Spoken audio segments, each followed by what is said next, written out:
access, and will be available for viewing later in case you want to go back and check it on the Lunenburg Public Access YouTube channel or catch it on reruns on the local cable. We have, the only communication from downstairs was the copy of the beacon, and I have circulated that for people who want to take a look at that.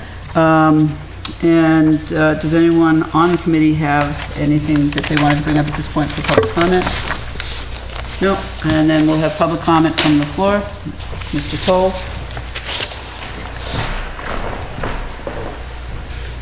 Madam Chairman, because the Board of Selectmen has a quorum here this evening, I'll call them to order. We've posted that meeting. Our expectation is that we will only make comments here at the podium.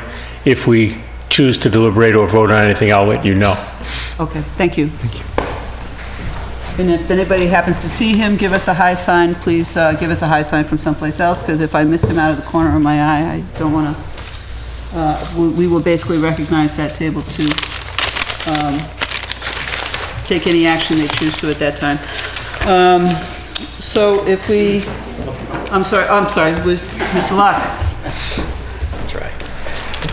Good evening, Carl Luck, 50 Sunset Lane.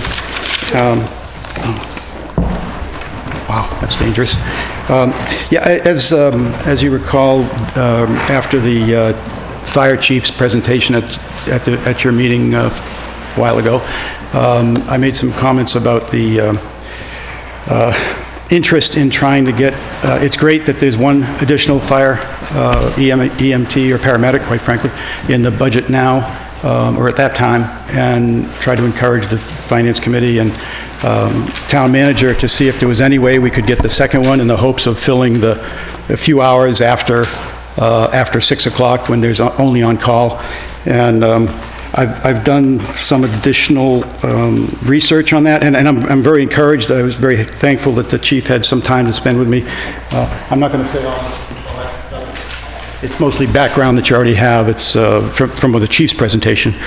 But there are a few points in there I'd like to highlight, and then let you know of some new information that's been learned in the meantime, so that maybe we could find a way to get a second paramedic added to the budget. Some of the key points in the chief's presentation that are very relevant was, first, that the EMS call volume has gone up 25% in the last 4 years. It's mostly driven by our aging population over 55. EMS service right now depends on on-call people, so there's no staff on board 34% of the time. So that's quite a bit of time, and 25% of our calls occur during unstaffed periods. So 1 out of every emergency call is a call-in. So somebody hopefully is available out there to run in the station. Again, the chief emphasized that the chances of survival decrease 7 to 10 minutes, 7 to 10% every minute of delay. So a 6-minute delay would increase the probability, would reduce the probability of survival by 50%.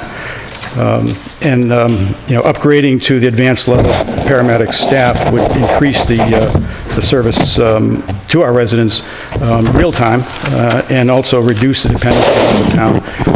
Based on this and the discussions with the chief, I was really pleasantly surprised to learn.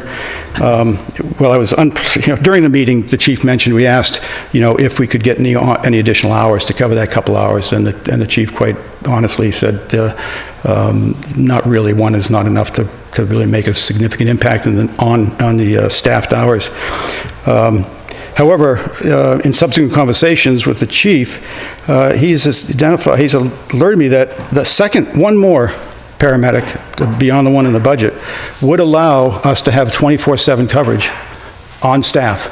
And that is huge. I was taken aback, but we could go from where we are now with 34% of the time not covered to 24/7 coverage with one more paramedic in this budget. Clearly, it improves the service level because it would be a paramedic, and we'd have better outcomes. It could, if you take into account the survival rate decrease per minute and the time to get staff in, to have on-call versus unstaffed, could improve the survival factor by as much as a factor of 2. And that's just a 6-minute delay. A 6-minute delay, and your probability of survival, drops in half. So that to me is huge. One life is worth an awful lot. It would eliminate, now to the parts that are really interesting to you, I was also pleasantly surprised, if we had one more person, one more paramedic on staff, we could eliminate the on-call stipends, which cost us $26,000 a year. So in essence, a $53,000 paramedic who's a step 3 paramedic, so not entry level, not have to be trained up, step 3 paramedic at $53,000, we could add one more paramedic for a salary, if we could increase the chief's salary by $27,000. So we could get 24/7 service, we could get higher levels of service, we could improve everyone's, outcome for $27,000. This represents, of our town budget, $27,000 represents a 0.076%. And I'm hard pressed to believe that we can't, if we work on it together, can't find 0.076% in our budget. It also, looking forward, because the end game plan is to have full paramedic service and be able to have high-level cardiac-type service without calling in from out of town. This would be a good step towards that, and would accelerate that, and would allow us, to not be dependent on these remote services, because there are services we just can't get without paramedic capability, and that's not in town at all today. And the good news is that if we have these 2 people on staff now, the 3 people additional we would need to get to that level, the savings and the additional revenue that the chief presented would be 90% of the salaries of those 3 people that we could recover. So we would be this far away. We need some equipment, we need some, so it couldn't happen tomorrow. If it was 90%, I'd make them in today. But we need the equipment that the chief advertised at this meeting, and we need some training and things. So it can't happen tomorrow, but it could happen pretty quickly, and if you can get that last 3 people for, 10% of the salary, that's huge. So in conclusion, I think we owe it to our residents, and particularly the aging population, to make this modest investment in this life-critical service for FY19. The lives and quality of life of those directly affected and their loved ones, really depend on the finance committee, the town manager, and really all the town boards working together to find a way to make this happen. It's $27,000, it's 24/7 coverage, it's high level of service. Thank you. Okay, thank you. Ms. Adams? Katie Adams from Williams Drive. I just wanted to make a brief public comment about citizen petition articles in general. I know we had 2 in the fall, and when I worked on mine, I had done some research just to sort of teach myself how to do it. And a lot of communities in Massachusetts really make that a healthy part of the process and really encourage it. So there'll be another one tonight, and I just wanted to give a small amount of background that there's a large group that's worked on that article, and they've met, an eclectic group has come together in the community. We've met with the abutters of the property, and so the citizen article for the demolition of Old Primary. It may seem sort of random in its appearance as an article, but it's really represents almost a year's worth of work in coming up with bringing some open space to town center. And there's a lot of people who have worked on it, and I just wanted to say that I hope that it's looked at in a similar way to like Article 5. It was unconventional in terms of its process, but there's already a plan for a playground, and so something good came out of it, even though it was something different. So thank you. Thank you.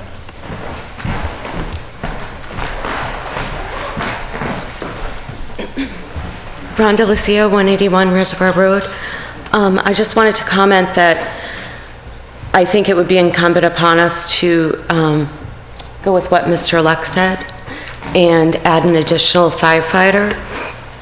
And I would also like to mention for another $78,000, you could add an additional police officer, which would bring our both departments more closely aligned with the staffing that they need.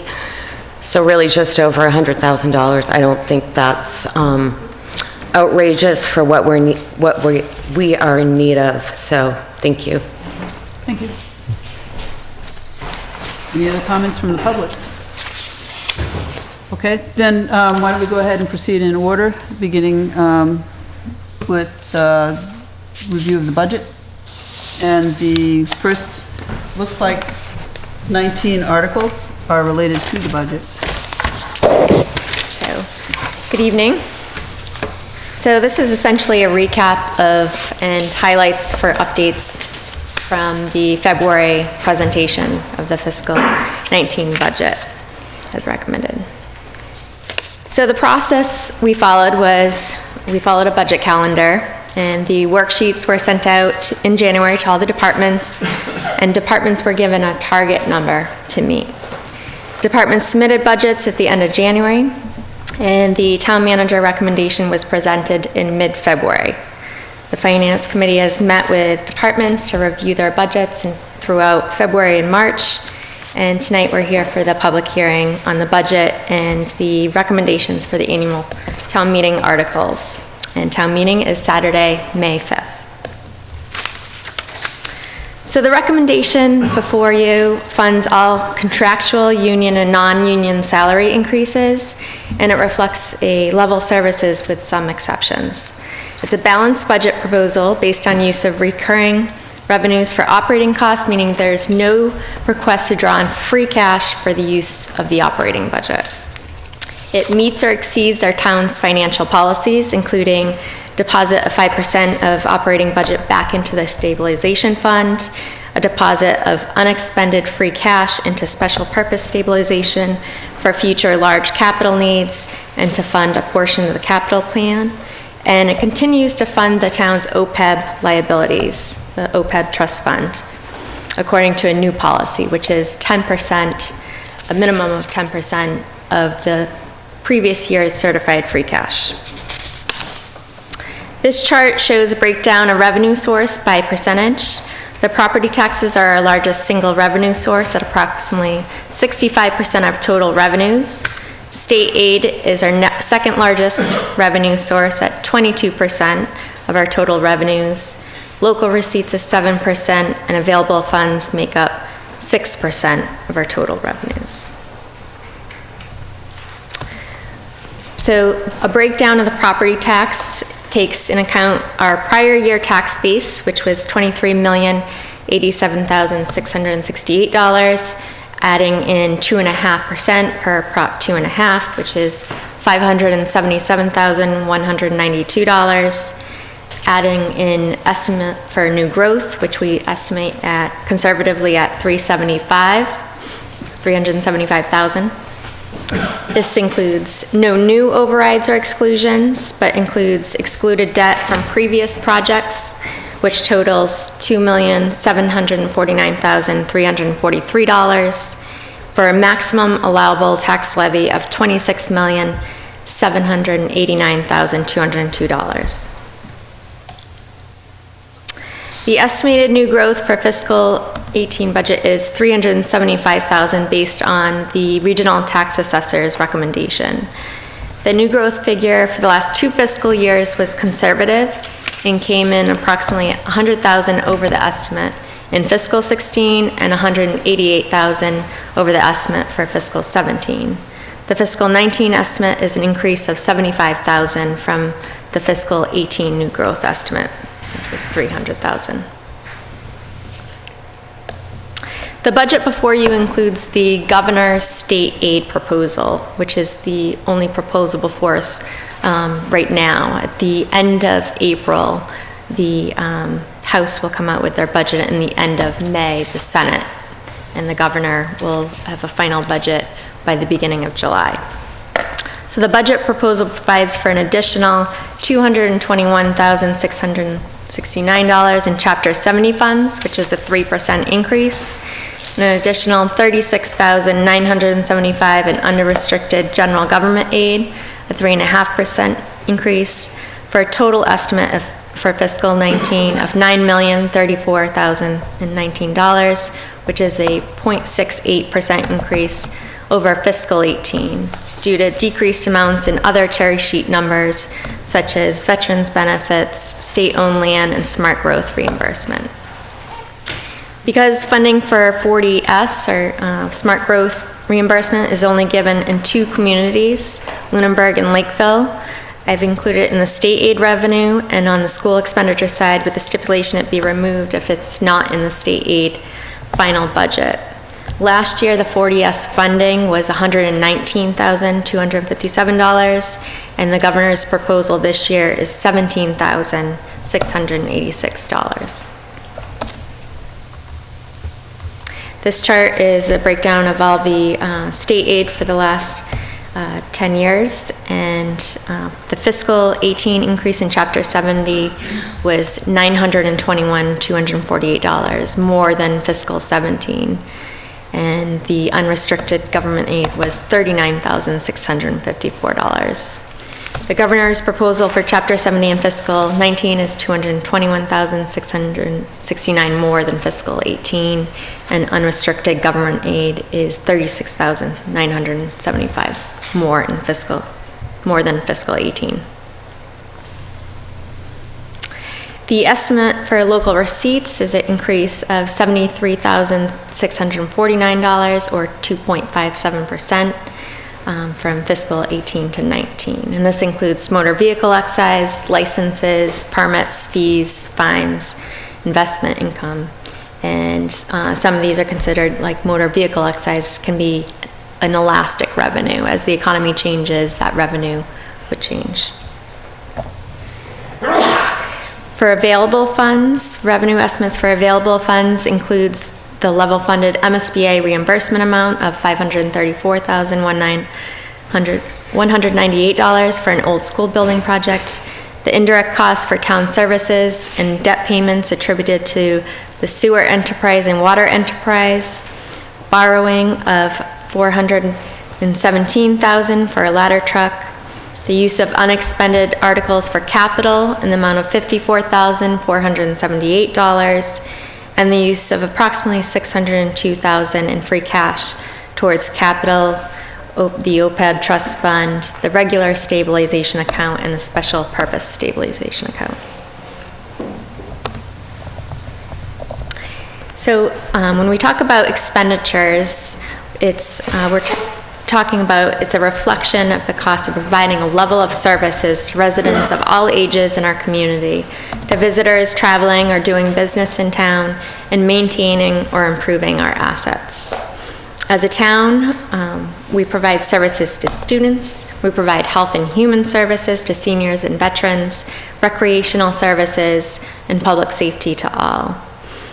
And as our population grows, so does our need for increased services. This comes in the form of new schools, due to number of school-aged children increasing in the community, an increase in traffic on our roads that is wear and tear that needs to be addressed through public works, an increase in the number of EMS calls due to the growing number of residents and aging population, and an increase in calls to our police department.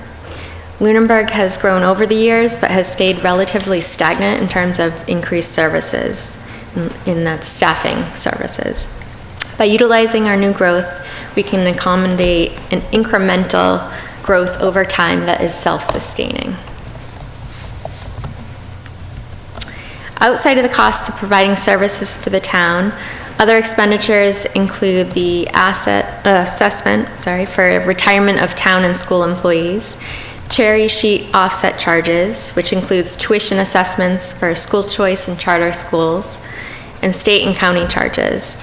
Also on the expenditure side is the sewer enterprise, solid waste disposal services, and cable access, all of which are offset by sewer betterments, bag fees, or subscriber fees from Comcast. There are other warrant articles that have a financial impact. They're also included on the expenditure side, including a transfer of $87,000 from free cash into the regular stabilization account, $100,000 from free cash into the OPEB trust fund, and I'm recommending $200,000 from free cash into the special purpose stabilization account, and a use of free cash, borrowing, raise and appropriating, and use of unexpended capital articles for the fiscal 19 capital plan. Departments were asked to meet a target budget that included contractual increases in level-funded expense categories. For any requests above a target budget, departments were directed to provide a justification such as the effect on town services, if the increase would generate revenues, or address a need for increased service levels. The column on the left highlights major above-target requests. My budget proposal is to fund the $16,000 in above-target requests for general government, with included additional hours for the assistant collector, an increase in software maintenance cost, and an additional election cost for the town clerk. It also includes one additional patrolman, additional hours for the public safety coordinator, one additional firefighter EMT, holiday coverage for the dispatch desk officer, one additional staff member at the DPW for an assistant mechanic, health insurance for these 3 positions, and to increase the Lunenburg Public Schools budget by 3% over the fiscal 18 appropriation. Some highlights on the utility side. We had some savings in fuel and internet costs and level-funded electricity and heating fuel budgets. And this is based on historical spending.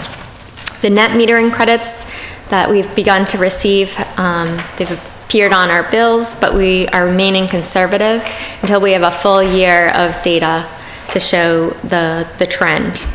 It's highly likely that the electricity line item will be reduced for the FY20 budget.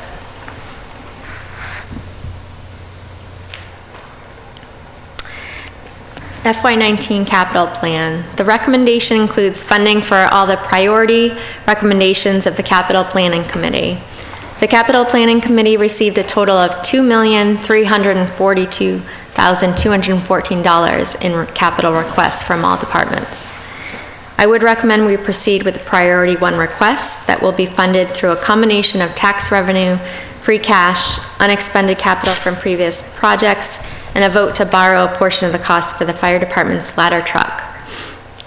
And the breakdown for use of funds would be $215,736 from free cash, to raise and appropriate $768,000, to transfer a balance of $54,478 from unexpended capital articles, and to request non-exempt borrowing for the ladder truck in the amount of $417,000.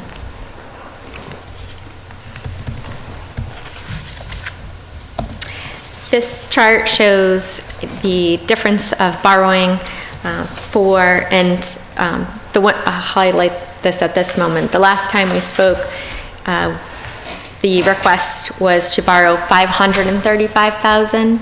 After some estimates came in, and I'll speak up to later, including like the Monty Tech assessment and other numbers came in, we were able to reduce that borrowing amount to the $417,000. So this shows a 5-year note on borrowing for $417,000 and a 10-year note. This budget recommends the 5-year note. The difference in the interest payments would be a total of $41,491.50.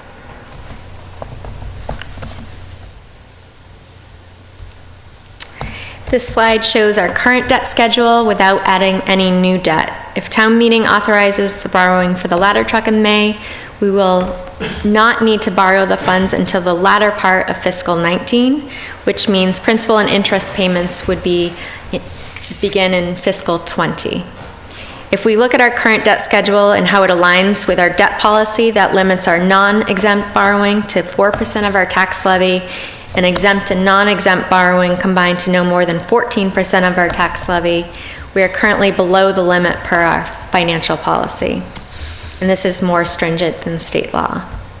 Fiscal 18 is the last payment for the dump truck in the amount of $111,384, and fiscal 19 is the last payment for engine number 1 and the Lane property totaling $142,270.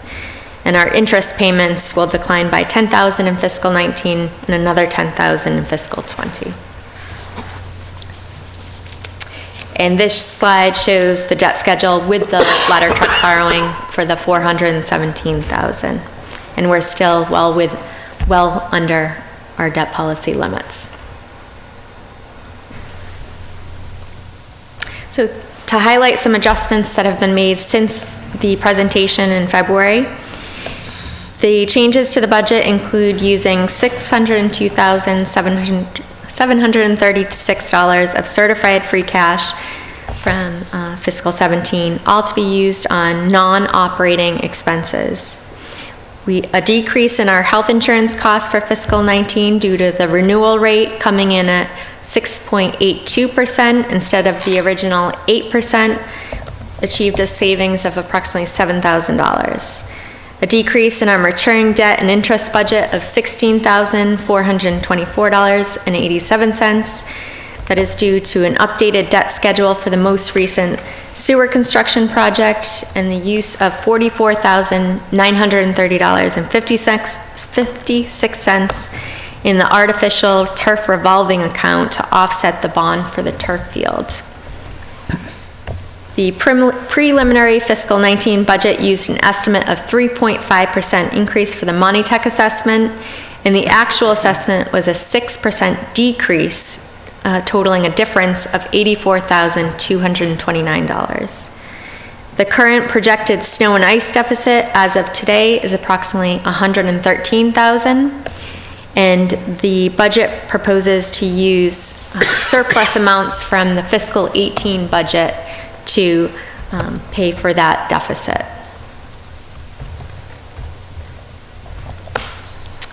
So to conclude, the recommended budget fully funds all contractual union and non-union salary increases. It's a balanced budget based on use of recurring revenues.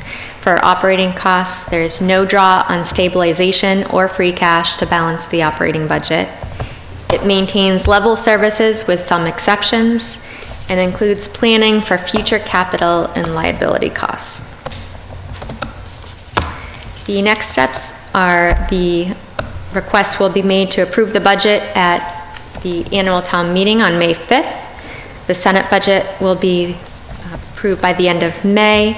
It will go to conference committee by June 30th, and a finalized state aid number will be by July. And any final adjustments that are needed as a result of the state budget may be made at a fall special town meeting. Any questions? Actually, just to go back to some of the questions that were brought up, especially around fire, and maybe these questions are better addressed to Chief Sullivan since he is here. I don't think during the presentation we heard that 2 firefighters would give you 24/7. So I just wanted to double check that. And the other question was related to, given that in the budget, the firefighter salaries and EMT salaries that are posted, those are your call firefighters, and the additional staff person that the town manager has included as a dayman doesn't necessarily mean he's working during the day. It means that's a nighttime firefighter. Is that correct? No, correct. The budget still lists as daymen. That's carried over from when we were only staffed with a couple people in the daytime. The proper term is career firefighter.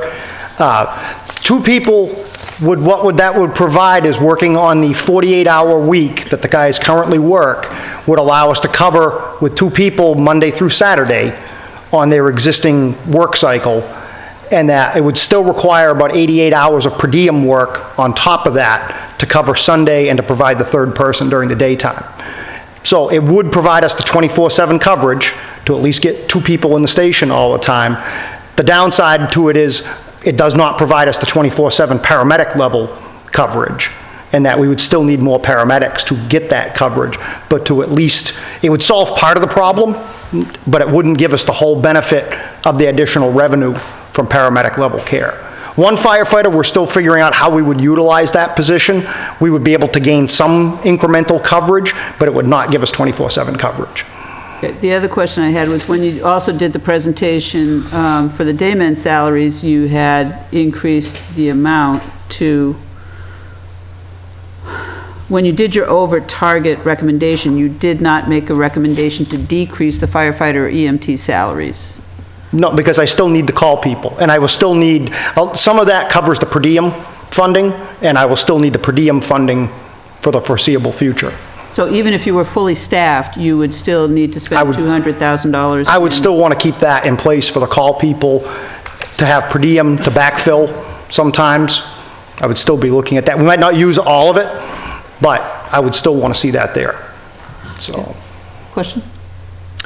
This may or may not be a related question, but I would ask the town manager, what is the net impact of all the adjustments that have been made since February? Are we left with some additional No, funds? it's a balanced budget. It's still balanced? I think she put it all towards the fire engine. We put more raise and appropriate towards the capital, the total capital of 1.45. And the snow and ice was originally proposed to use free cash, so that was shifted. We increased the amount in the special purpose stabilization account from, it was originally 100,000, now 200,000, just same as last year. So last town meeting, we put in 200,000 into the special purpose stabilization account. So it's a shift to put more into that account, knowing the next fire vehicle that's on the capital plan, as well as some other large capital projects. So just one other comment and then a question for Mr. Luck. The impact of any increase in headcount is more than just the salary. It's a long-term commitment. It's going to impact the OPEB, for example, and other long-term liabilities. So it's not just a straight $27,000 in salary. But my question of Mr. Luck would be if he has a recommendation as to where we would reduce spending in order to cover this additional expense. Excuse me. Yeah, to your first point, I'm glad you bring it up, not surprised, because it's always good, and I'm happy to hear you bring it up. The reason I didn't address it is because it doesn't seem to be being addressed with any of the other ads either. So it's a tough number. It's, as you know, it depends on primarily what insurance coverage they take. If they take no insurance coverage, it's, even including OPEB, it's maybe 10K. It could be 30K. But it's the same as the other ads that are in here, and I didn't see those numbers. So whatever you've put into some other account for those other costs, for the other people, that I would use the same for this, and I don't know what that number is because I can't find it. I would just say that is a consideration whenever we look at it. And it's a great consideration because it's not, like I say, it could be $20,000, $30,000. It's not insignificant, and we do need to wrestle it. To your other point, I'd like to know more detail on, as you sort of said, the capital expenditure went down a lot because Monty Tech was 87K, better than expected, and I'd like to know what those are, and I bet in those savings, I could find good places to put 27,000 of that money into 24/7 versus buying down a 10-year loan. So I'd like to see the detail of what, to your point, what changed? Where did this other funding come from that was able to drop that fire truck down so much? And why couldn't we have used $27,000 of that here? There are other places in the budget that it's a $36 million budget. It doesn't take a lot of work to go find $27,000 if you look at the whole budget.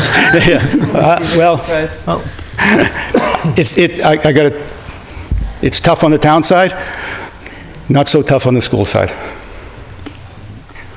It's a little narrower focus as well, because if we're going to be finding cash somewhere, money somewhere to pay for the extra professional firefighter, it has to be a recurring revenue source. So that puts some of the revenue coming into the town off limits. Right, yeah, that's why I'd like to see the breakdown of this. I mean, I don't know if just to ask you a question.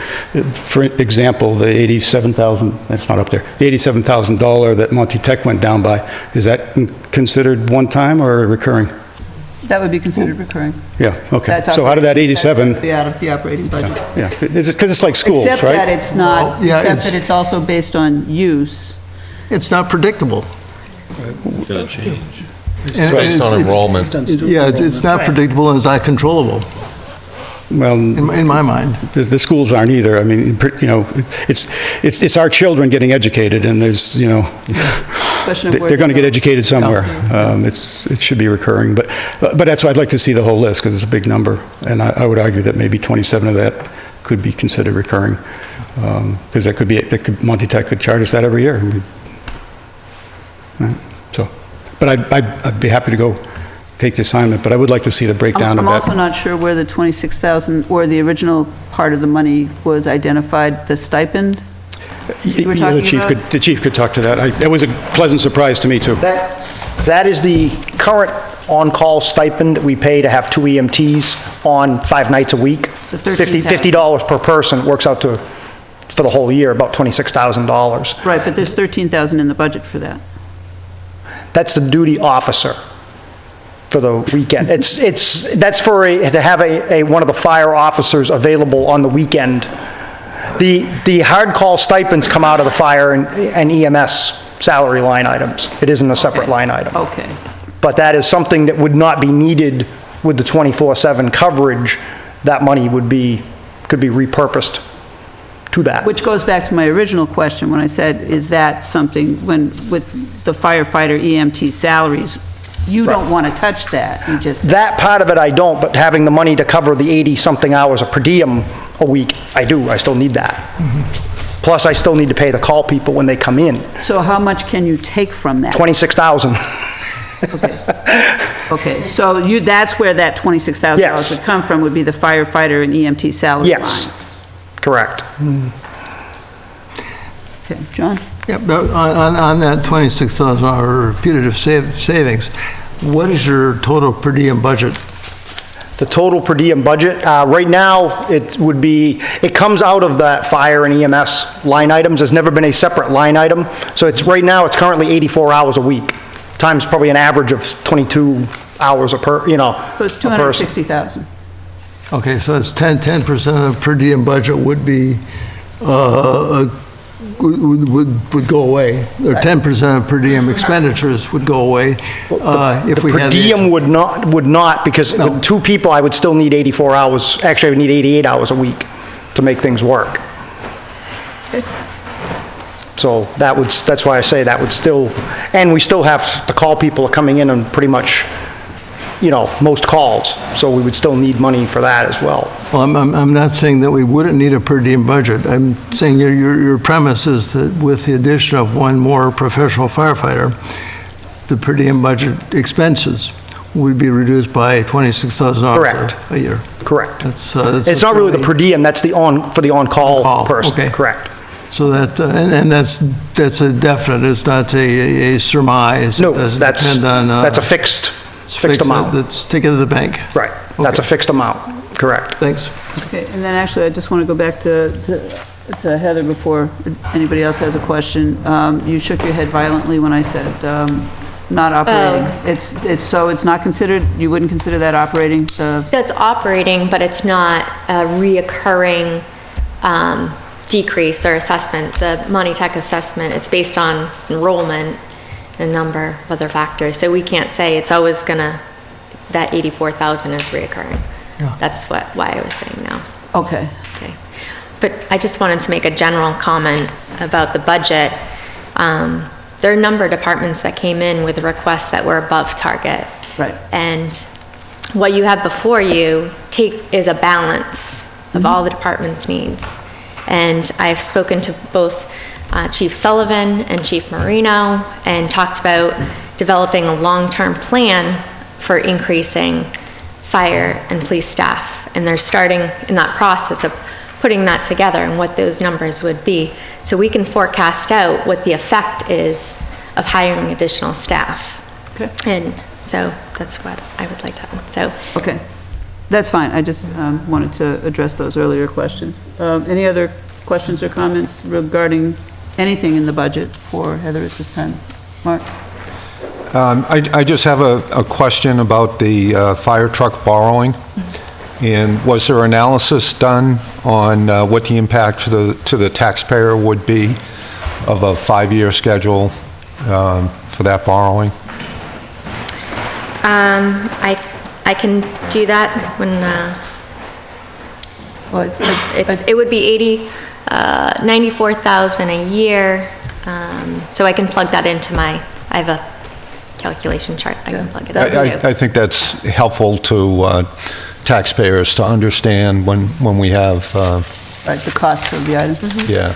I think I was mostly just thinking that, because I was looking at that we were going to be having a $150,000 decrease in that line, so a $90,000 increase in that line would still be a net decrease. So, because it's basically coming after the other fire truck. Because it's non-exempt debt. Correct. Yeah.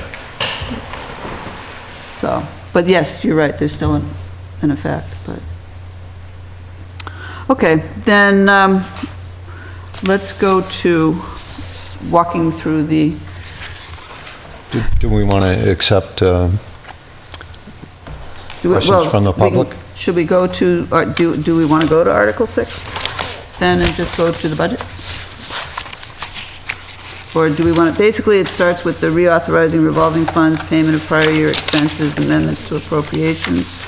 I was just asking if there might be questions from the public. Are there questions from the public on the budget? And Mr. Passio? 7 cents. 7, I'm sorry? 7 cents. Thank you. Welcome. 7 cents? Dave Passios, 56 Whiting Street. Although I support what the fire chief is trying to accomplish, there's another issue with going to paramedic level that hasn't really been discussed. I'm sure the chief is aware of, in fact, I know he is aware of the additional expenses to get the certification for paramedic level. It's not just bodies. So one of the things I have thought about recently is that the infrastructure that needs to be added to the ambulances, wouldn't it make more sense to do that? We're going to be purchasing a new ambulance in the next couple of years. Do that when we purchase that ambulance, so it's part of the cost of that ambulance.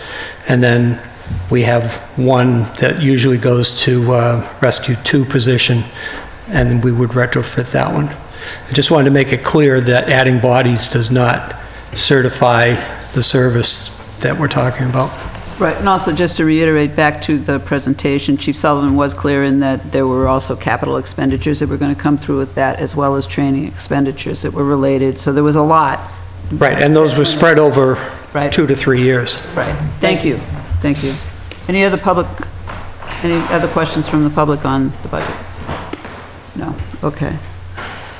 Do you want to go straight to Article 6 or Article 7 with and vote on the budget recommendation? Or, no, we won't, because we're just gonna wait until we get through we're gonna hear all warrant articles and then vote? Okay, I think that's what we're It's up to gonna you. do. We'll hear all our warrant articles and then vote.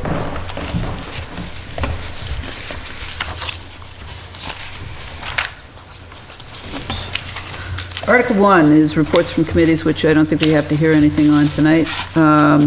Article 2, bylaw for revolving funds. Yes, so when I speak about the articles, we're going to say article numbers, but they're very likely to change. Right. There may be a couple coming off, and when we go through those, I'll explain why. So when discussing the article, if you just reference the content versus not just the article number. So Article 2 is an article to amend the bylaws to include a bylaw on the revolving funds, and this is due to a new change in the Municipal Modernization Act, which we now have to have a bylaw for our revolving funds, and we also have to annually, like we normally do, reauthorize the spending limits on those. And so that's the language for the bylaw under the Article 2. Article. Can I just go, 3. Article 2, one question? Yes. Okay, we do not have a revolving fund for police details? Nope. And No, we should not? nope. I don't think, It's not adopted under that chapter. It's not adopted under that chapter, it's someplace, okay, thank you. Okay, I'm sorry. Article 3 is our annual Article 2, and it's a more condensed version because Article 2 that we just talked about has the name of the revolving account, the department that's authorized to spend from that account, the revenue source, and the activity payable from that account. Article 3 is the authorization of the spending limits of those revolving funds. So I would have two questions related to actually both of these. Are there any changes to the revolving funds themselves? In other words, have we added or taken away any revolving fund? No, these No. are all the same ones that have been approved up until the special town meeting. And what about the limits? Are any of the limits changing? The limits have not changed. Okay. So this is really just realigning with the municipal modernization? Yes. Then we'll move on to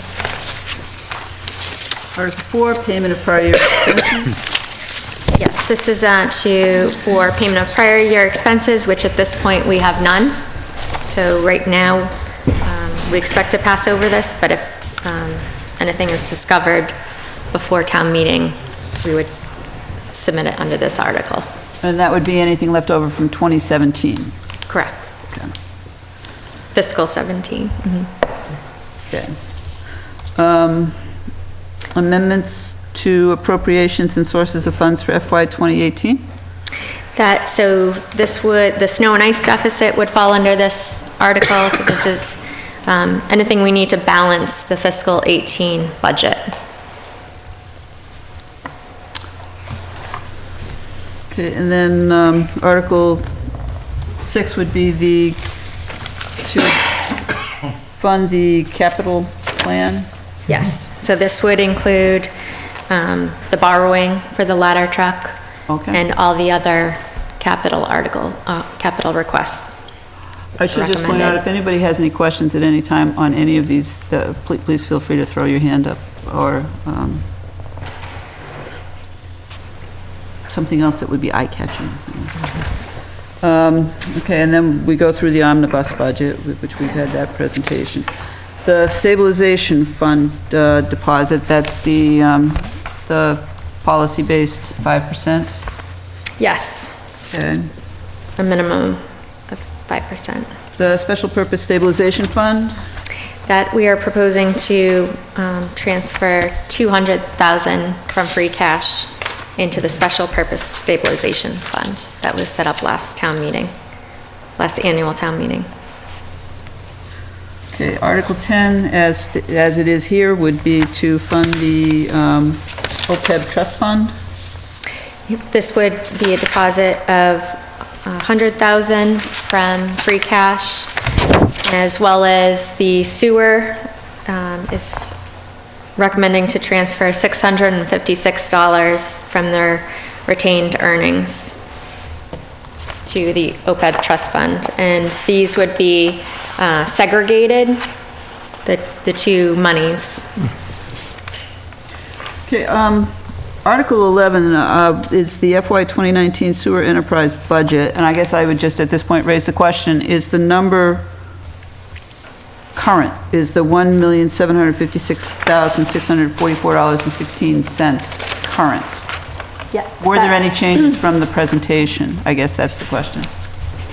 I can answer that. We did receive, the sewer commission met on Tuesday, and they amended their budget. It does include the changes as amended. Right, and So- those changes were the ones that were anticipated from the presentation, so there's nothing different, Correct, okay? I believe.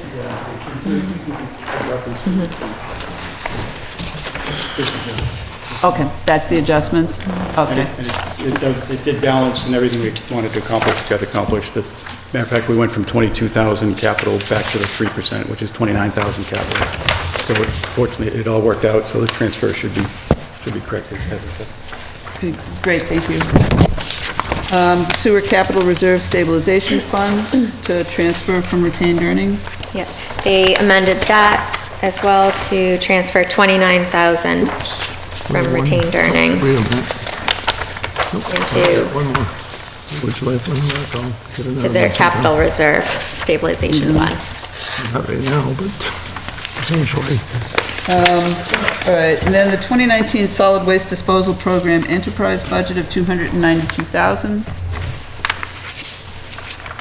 Then that's already been addressed in the budget. Yes. The Water Enterprise Budget for $25,000, That has not changed. that has not changed. The PAC budget of $192,600 has not changed. Correct, since Has their there, presentation. Has there been an agreement reached? It's on the selectmen's agenda for Tuesday. The Cable Advisory Committee is coming before them. Okay, but any agreement at that point would not have any impact on this budget because this is based on previous quarters. Right. So, okay, so whether they increase their fees or not, they're, okay. FY 2019 Cemetery Care Improvement and Embellishment in the amount of $20,000. That was an article they submitted. I don't have anything to add as far as what they plan to do with that. Okay, and yeah, and that's just, okay, so that's the transfer from the sale of cemetery lots to pay for the care, okay? I believe they were doing some improvements to one of the cemetery, North Cemetery, I believe. Right, and then you have 3 articles to rescind borrowing. So do you want to speak to those? The finance director could probably speak the best to those, but they're previously approved borrowing authorizations that were not needed for the full amount of borrowing. Okay, so That there's no work was- impact on the budget, it just means that we're not going to be borrowing that money. Right. Okay? And that's rescinding borrowing of, from 2014 in the amount of $838,675, rescinding borrowing from 2015 in the amount of $300,000, and both of those were related to sewer construction, and rescind borrowing from 2014 annual town meeting regarding the Lane property in the amount of $256,000.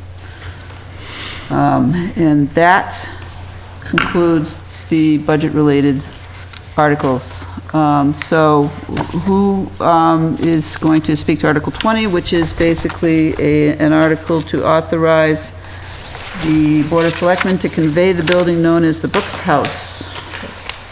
I could speak to that. This is an article I submitted, and this will be discussed at the Selectmen's meeting as well on Tuesday. Because it's just property, the actual physical property doesn't require a town meeting vote, according to town council. If it were conveyance of the land, the property itself, it would.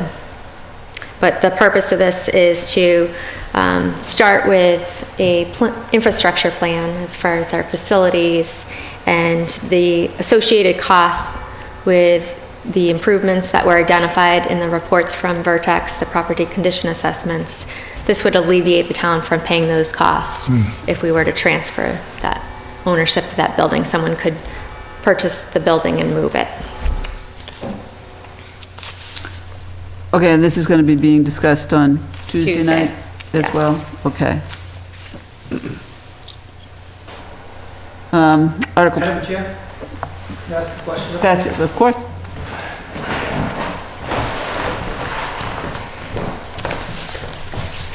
Just to clear, Dave Passios, 56 Whiting Street again. Just to clarify in my mind more than anything else, the property or the land that the Brooks House sits on, do we have a formal determination as to who has control of that land, not the building?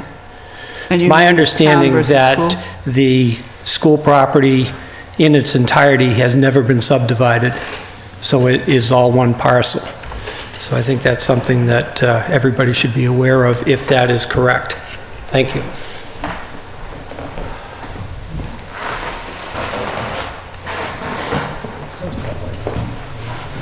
Yeah, it's right next door to the library.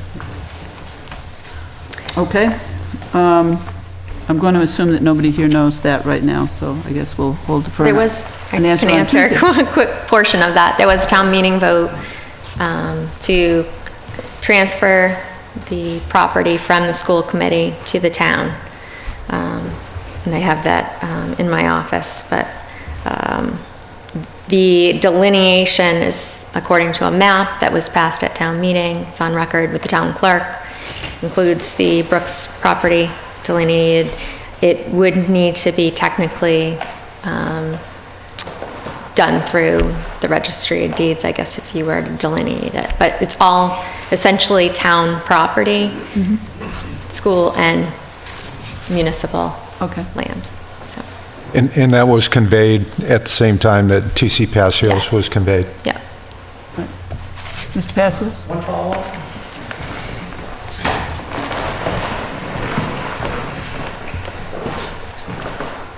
I see that the planning director's here in the audience, and with your indulgence, I'd like to have him chime in on this.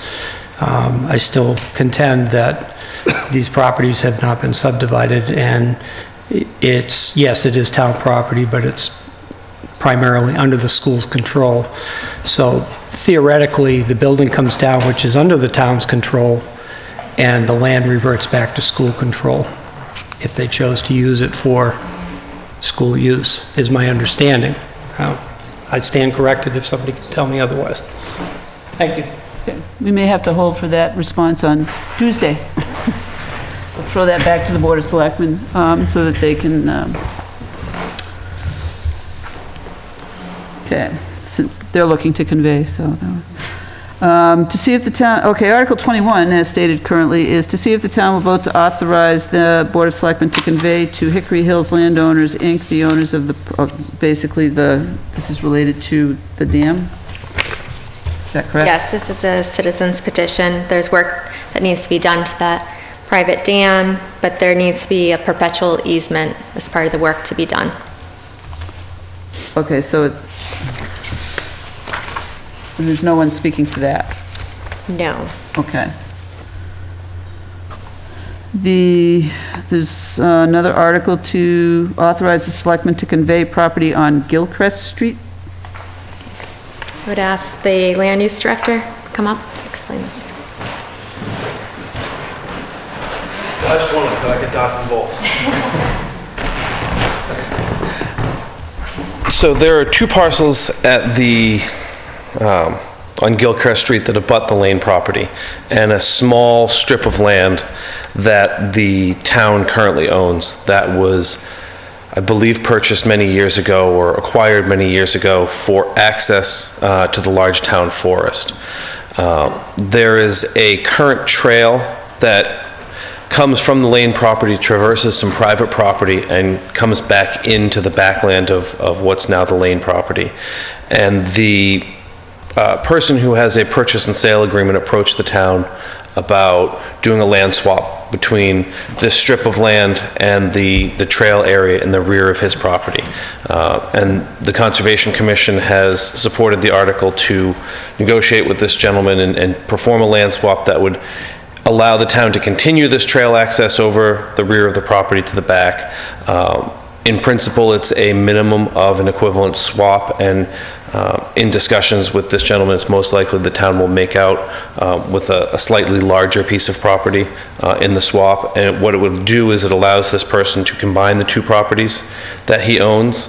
The town's property bisects them, and it would allow them to be combined for a more favorable ability for him to divide that land.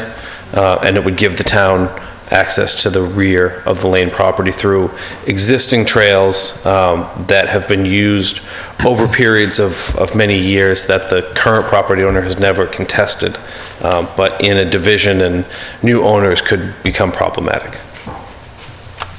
Is any money likely to change hands as a result of that land swap?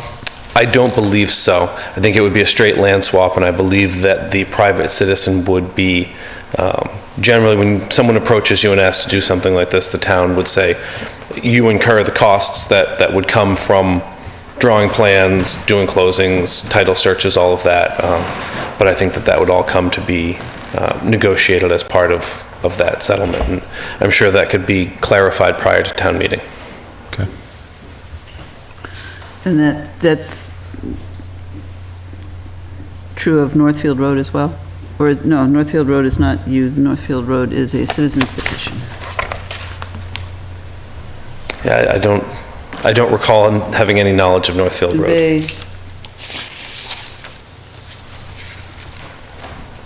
see if the town, oh, you know this one, okay, good. This is you? So it's 174 Northfield Road rear, shown on the assessors, from the Board of Selectmen for which said property is held to convey all of such property to Hickory Hills landowners. So that's the dam related. No. No, this is a citizen's petition, another citizen's petition from the Hickory Hills landowners. Okay. They would like to purchase from the town. This is just authorizing the town to sell this small piece of land that's on the rear of 174 Northfield Road. Right, and so that's been town-owned property for a while. Yes. Is there a reason why it hasn't been subject to conveyance before? It has no access. Right, well, I guess that was it. I just wasn't, I was just surprised that it's just now come up as, unless it was something that was just obtained. I don't. No, it's not just obtained, I think. Okay, then we will.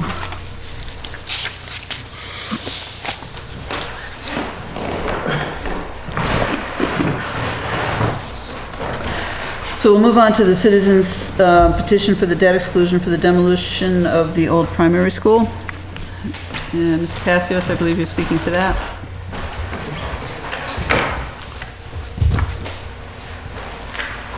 That's being passed around.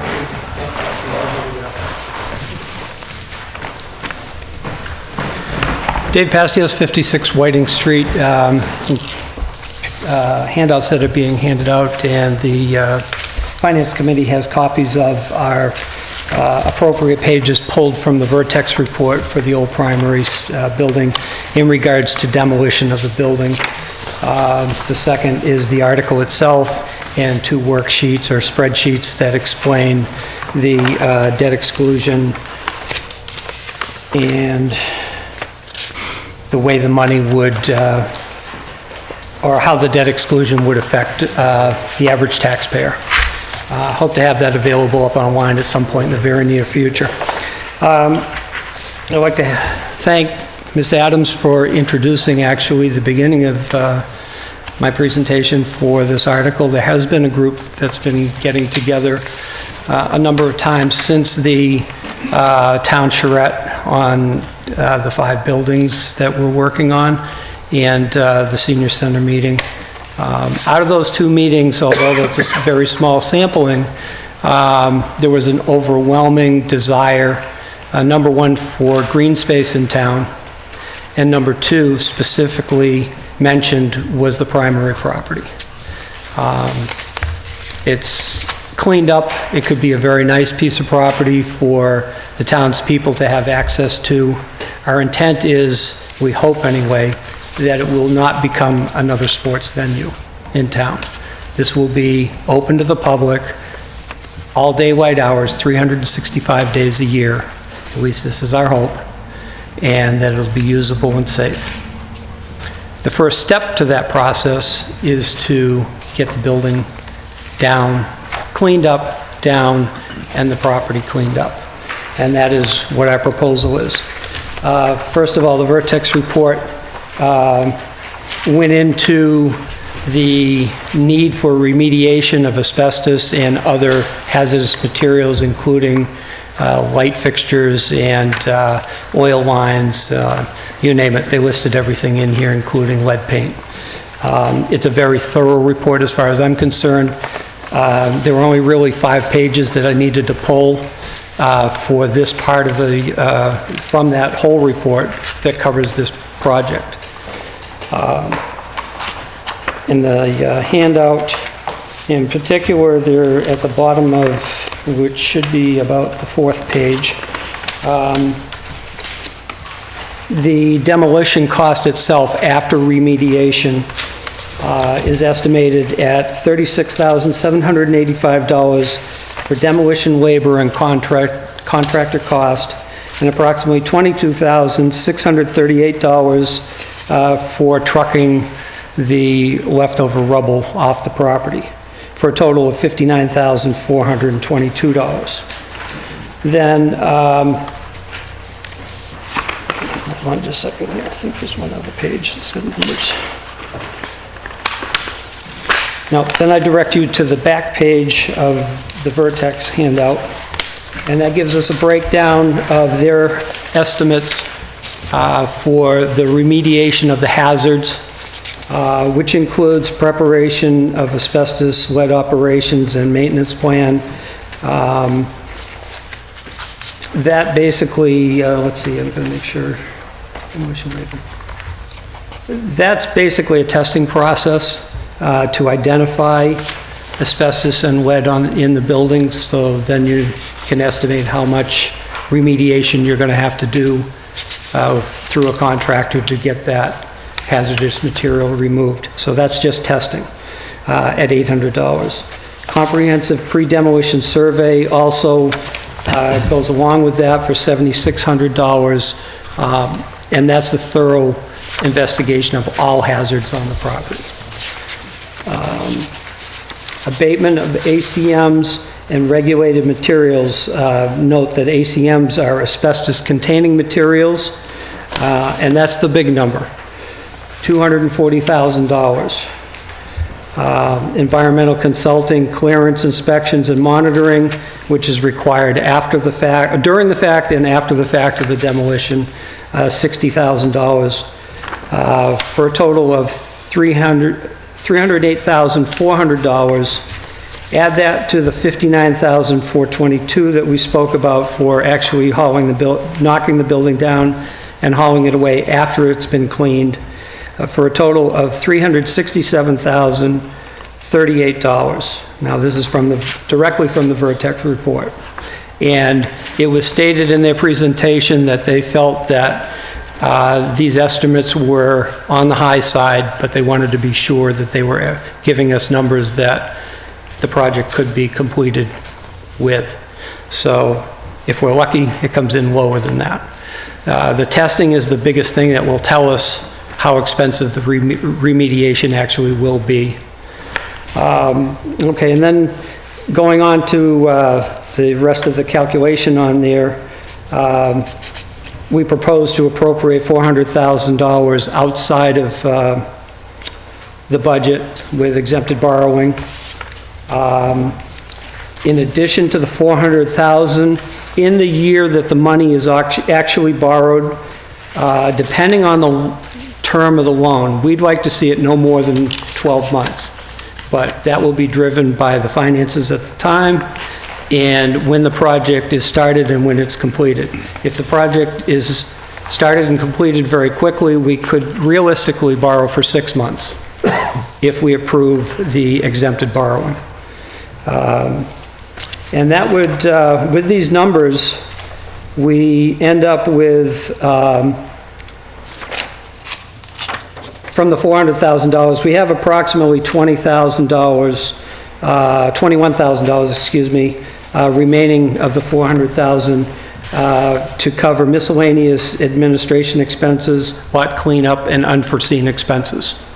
So I think the layout of how the money was spent makes a lot of sense, and it's within the $400,000 with the exception of possibly the $12,000, which again would be added to the short-term borrowing interest line in the fiscal year that the money's borrowed. And I will ask the director, did I get it correct? Thank you. We've been working on that one for a couple weeks. To the article itself, as the chair stated, it is a citizen's petition.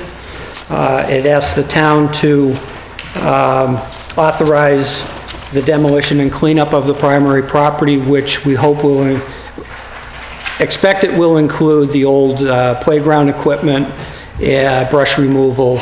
We'll go as far as we can with the money that's appropriated. This would include also, obviously, when a building's taken down, part of the contractor's responsibility, or built into that contract, will be compaction of the fill to fill the cellar hole and grade to whatever specifications we put in the contract for demolition. Usually, unless you're going to go further and seed and grass it or something like that, it would be a level gravel area compacted so that it does not sink. And then it goes on to request the Board of Selectmen to put a ballot question on the ballot for May 19th, which will be required for the exempted borrowing. The verbiage of the ballot question is actually on the sheet here also on page 1. Let's see. Page 3 of this handout is basically a repeat of the expenditures of the $400,000 for demolition and removal of the building. The page 2 is a spreadsheet that gives us the numbers as to how it will impact the average taxpayer in the town of Lunenburg. It gives the real estate valuations for 2018, estimated new growth, the valuation, I'll step back to that for a second, $1,274,800, well, we got to go higher than that. That number always throws me off. It is just such a huge number. And doesn't, in any case, it's a very large number, and the new growth, the actual dollar amount of new growth was $375,000 that was added to that calculation. Let's move down to the project costs. Tax impact, project cost per valuation, and that is for, depending on town meeting, for the way the article is written, we would be able to adjust the amount of money borrowed up or down, or whatever town meeting's pleasure is at the time the article is brought to the floor, with the verbiage of sums or other sums being after the 400,000 in the article. Is there any question about that? And then I can move on from there. Actually, yeah, so the sum or other sums wouldn't allow you to raise 450,000. It would, you could go up to the 400,000, is that correct? So if it was going to cost more, you couldn't. I believe it could. I'm correct? Okay, that's fine. Okay, write that down, I was correct. Well, the 400,000 is our target anyway. It's our Okay. target number. It was just that I was advised that this is the proper wording for this type of an article. And that's a conservative estimate, but there is some measure of risk that it goes over that. Yes, there is. Yes. I mean, there's no definites in this world, especially with remediation. Yep. Right. And was there a reason why you didn't split it into two parts and do the study first and then come with an article at special town meeting, for example? with Because the feeling of the group, as we met a number of times on this, is that we've talked about this, we've talked about these buildings, no concrete proposal has been brought forward for any of the properties until we heard about the Brooks House, and that is another step in, we believe, in the right direction. But this was a proposal that we wanted to bring forward to finally get going, or at least bring something before the citizens of Lunenburg to contemplate, debate. If they like it, fine. If they don't, give us your ideas and we'll rework it. Okay. Just if I could very quickly jump down to the amounts expressed as a rate per thousand. assuming we'll stay right with the 400,000, I won't deviate with the other numbers. $400,000 borrowing authorization would affect the tax rate for 1 year, hopefully. That is our plan. It's a short-term borrowing. And it would affect the tax rate in the year that the money is borrowed of 31 cents per thousand to pay for this project. For a home valued at $250,000, that would mean $77.29 for 1 year's taxes on your tax bill. Okay. And then it should go away. I kind of coined it as a one and done. So 1 year term is your hope and expectation? That's our goal. I mean, we're not guaranteed that, but that is our goal. And if it is done in 1 year, the $77.29 for a $250,000 valuation will pay for everything involving the $400,000, the $12,000 plus or minus, depending on what we get for an interest rate and the period we borrow the money for, would need to be funded somehow, possibly out of the budget, or, I mean, that would be figured out when we need to do that. And what would cause the term to be more than 1 year?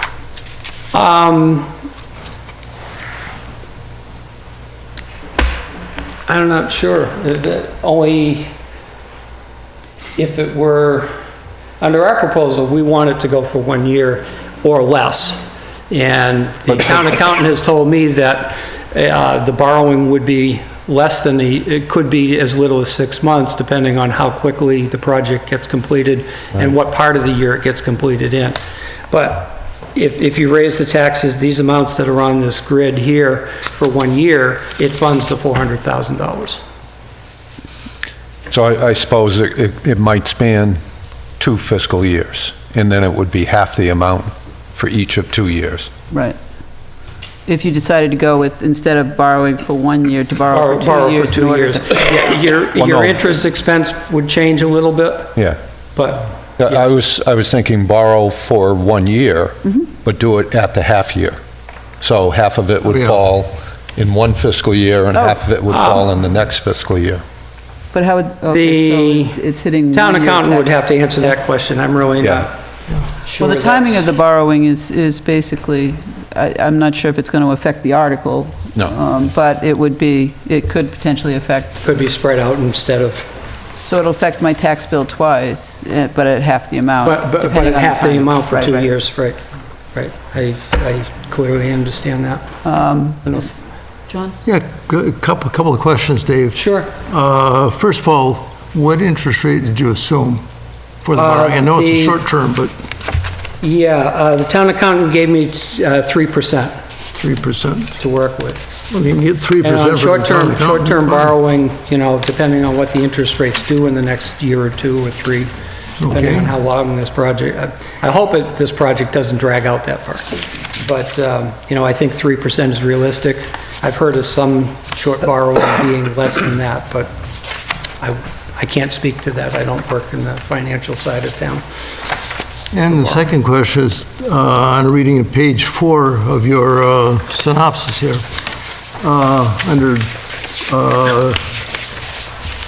section 4.9, you mentioned Vertex developed a general rough order of magnitude estimate for demolition tabulated as follows. I assume by order of magnitude you don't mean literally, but you mean that it is rough, that it is just a reckoning based on Vertex's experience of what it may cost, right? I guess there are 2 questions. A, did they actually go into some depth, well, at the primary school to assess exactly how much how much the remediation would cost? Or did they apply, say, a more general cost per square foot? I think if you read the entire report, they went into it in more depth than that. They did look through the building. They accessed as much of the building as they could that was safe to access. They physically looked at the building. And again, you don't really know what you have there for hazards until you do the testing. They did make some assumptions, and that is, given the age of the building, most of the paint surfaces are probably lead paint. That's an assumption. Asbestos, some surfaces may include asbestos, some may not. Boiler areas, typically, piping and stuff like that do have asbestos. Floor tiles of the age that are in that building traditionally have asbestos in them. So I think they took, very educated guesses as to how much was there and how much it would cost to remediate it. I mean, it's their business, so. Sure. Absolutely. First of all, let me just say that I couldn't be more in support of taking that building down. I think that's the one place within all this building reuse and the discussions in the meeting where there's really more support, more general support than any of the other moves. So don't take this as being negative in any way. I support it 100%. But going for a debt exclusion, I think, and I really claim ignorance in terms of the percentage rates in that part of it. But I think what's really dangerous here are the assumptions that are made on the hazardous material. I agree that Vertex's program of inspection, their overall report was done very well. I mentioned this to the town manager. The informal estimate that I got for the demolition was $200,000 from a local contractor. And as far as the asbestos hazardous removal, that's a complete crapshoot, because I went into the building with a person who does that survey, kind of survey. We had to have it done at the old police fire station. And what Vertex did was an educated guess, absolutely. His guess was not, he preempted it by saying it's just a guess. You have to take samples, you have to take... Again, I'm not trying to be negative, but I think when you go to the ballot, you have to be pretty darn sure what that number is. The numbers that I've got in my own, research came to about 400 some odd thousand, but it was entirely backwards. It was entirely opposite. I mean, we've taken down buildings, very small buildings in town, to the tune of $20,000, $30,000. And this is not a small building. I don't think that you'd be able to get that building taken down and get that rubble taken away with today's prices per ton for the number that Vertex gave us. I also think it's not realistic to assume that within that same demolition contract, you're going to get the contractor to fill that hole, compact the material. At first, it's the material and the compaction, the brush removal, the equipment in the back removal, and get it to a point where it's a grade you'd like to have in the contract, and compacted material so it won't sink. So I think again, I can't say it enough, I'm for this 100%, as many people are, but I think we just proceed carefully. What you said, Terry, about coming at one point with an exact number and the next meeting, maybe with the debt exclusion. I'm not sure. I don't want to put a bump in the road here for you, but I'm just not sure that there's enough definitive material. There hasn't been any conceptual bidding. There hasn't been any informal bidding. We're going completely on Vertex's numbers, and part of Vertex numbers was qualified by saying we did no survey of the hazardous material. So, maybe that 400 is a good number, but we can't be sure. Right, and I think my concern was if they were saying it's going to cost $8,000 to find out what the right number is, $3,000, the number for that is $2,600 to $3,000 to have a survey done of hazardous materials. Right. That's from a person who does the survey. Right, and they were also... I'm not sure what Dave's numbers are. That was in the Vertex proposal. Okay, that was in there too? Okay, Yeah, so it was a that, comprehensive pre-demolition survey, about $3,000? $7,600. Well, okay, for about $3,000, you could do that building, informal bid, and then you would really know. I was encouraged going through it with a person that does the survey that said the tiles would likely not be asbestos, but then perhaps the adhesive would. That's the kind of splitting of hairs, but you don't know. I mean, you just can't say, so we don't want to blow the estimate out of the water, but at the same time, one thing I found is when you go with a plan and you have a number, it's really difficult to increase that number, and particularly in a debt exclusion where there's borrowing involved. So let's just proceed cautiously. Let's go with it. In the time we have, maybe we can look at some more definitive numbers. I don't know. It's something everybody wants to do. I want to do it. You all want to do it. Let's just make sure we have enough money to do it. So, Jack, when the old high school was knocked down, did the town go through like a process, sort of where I'm hearing this going, and then to figure out what's the real cost of removing that building, and at the end of the end of that building being taken down, did any surprises surface that were never? I wasn't particularly involved, only as an observer on that, so I wasn't involved in that, but I know there is a process, because the small buildings, one of them that I was involved in, the police fire station, we had to have the survey done before anything was done, the hazardous waste survey. Pay for the survey, have the documentation is in hand, and then pay to have that material removed and taken away.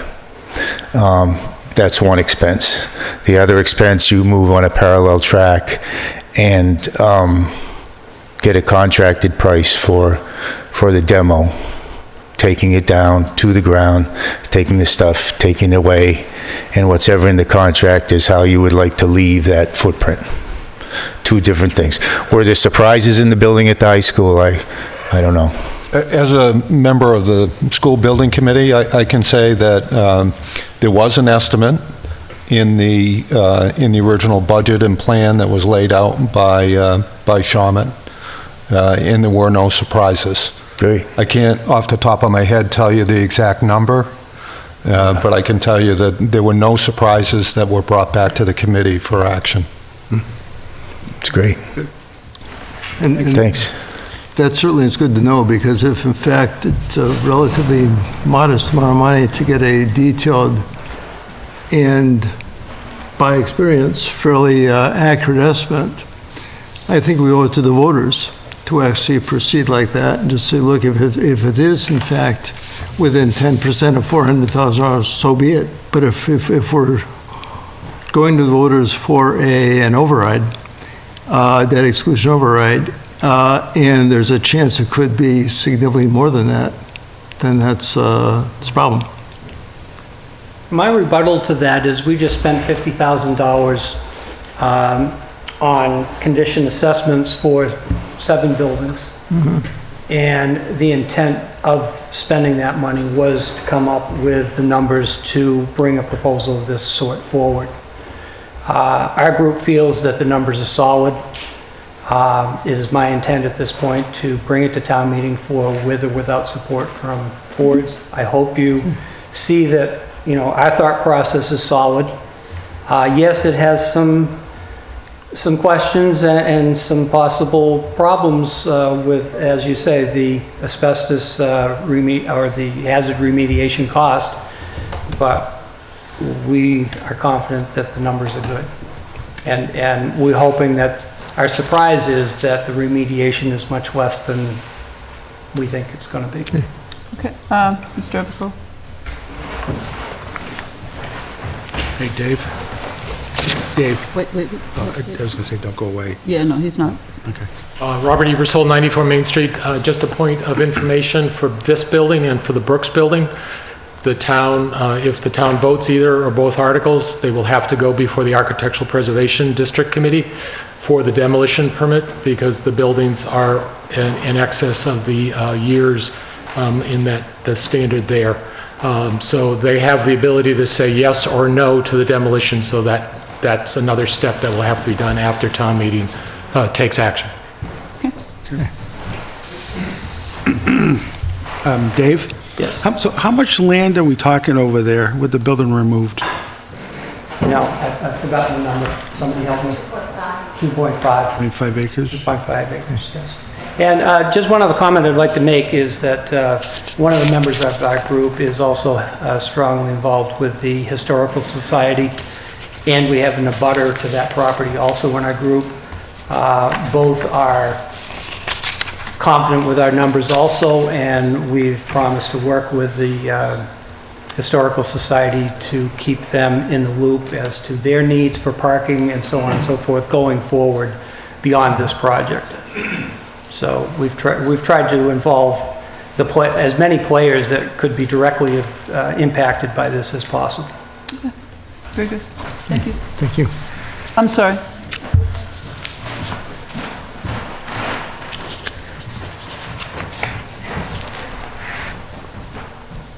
Hi, it's Katie Adams from Williams Drive, and I just wanted to add one other point in terms of the Vertex study, and that is that they went into 3 layers of pricing that the buildings would need, and one was immediate concerns, and that would be something that was either complete failure or safety. Yep. And that building needs over $1.1 million in order to reopen safely. Yes. And so it'll always be cheaper to take this building down than it will be to reopen it. And I think that's an important thing to consider, is that we're either going to use it, like if we were going to turn it into town hall, it's been looked at years past, or it goes away and it becomes open space, and it's always cheaper to return it to land than it is to return it to building. So I just wanted to... I would just say that, yeah, the only concern that I would have would be if you go and you get approval for a debt exclusion of $400,000, and then you do an RFP and it comes back at $480,000, then what? Sure, I think this is just an attempt at making progress, or an attempt at getting a dilapidated building out of town center. Absolutely, So, sure. thank you. John? Thank you. No, I just totally agree. I don't want, Could I ask the town manager a question? You can ask the town manager a question. Heather? Are there any town funds being appropriated to keep that building as it is right now? Very What- minimal. There's a alarm bill for that building if there were a fire. Insurance policies, or? Yes, So some of that could potentially offset right. the cost? Yeah, that would be pretty minimal. Okay. Okay. All right. One more comment, and then we're going to move on. It's just something I left out of the presentation. Sure. And that is, I actually made this request at your last hearing, and that was for the dollar amounts that we're presently spending on an annual basis to maintain that property, which also will not go away completely, but should be reduced greatly without a building there. Okay. Thank you. Thank you. Tanner Cole, 563 Mass Ave, not to drag this out any further, but I'm wondering if there'd be a process where we could go ahead and do the hazardous material assessment with town funds, maybe from the money that we're running the building off of, get the assessment done, then we can put it out to bid before we borrow the money. And if the bid comes back lower than the $400,000, then you move forward, you borrow the money, you do the project. If not, at least we know where we need to go next year, go back to town meeting and get the higher amount. Well, I think basically it sounds like what the group is intending to do is to go ahead with the citizen petition, and that would be the process, would be to, it may, if there are available funds to do that within the town, fine. Otherwise, it would be part of the borrowed money to do that study, get that number, go out to the RFP, and yes, if it does come in at more than $400,000, they're going to have to go back to the town and say, you know what, we're going to put this on, you know, we can't do it.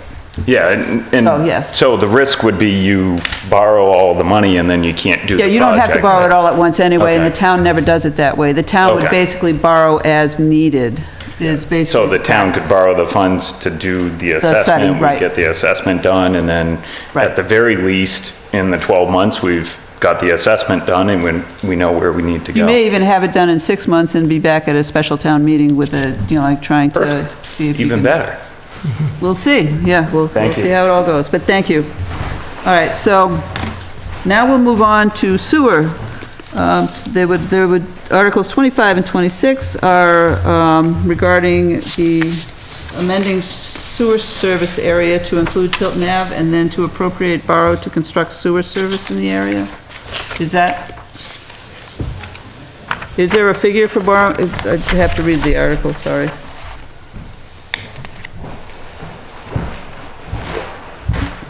Town manager said it was okay for me to come up here, so. Carl sorry? Luck, 50 Sunset Lane. I wasn't planning to address, but they're pretty simple.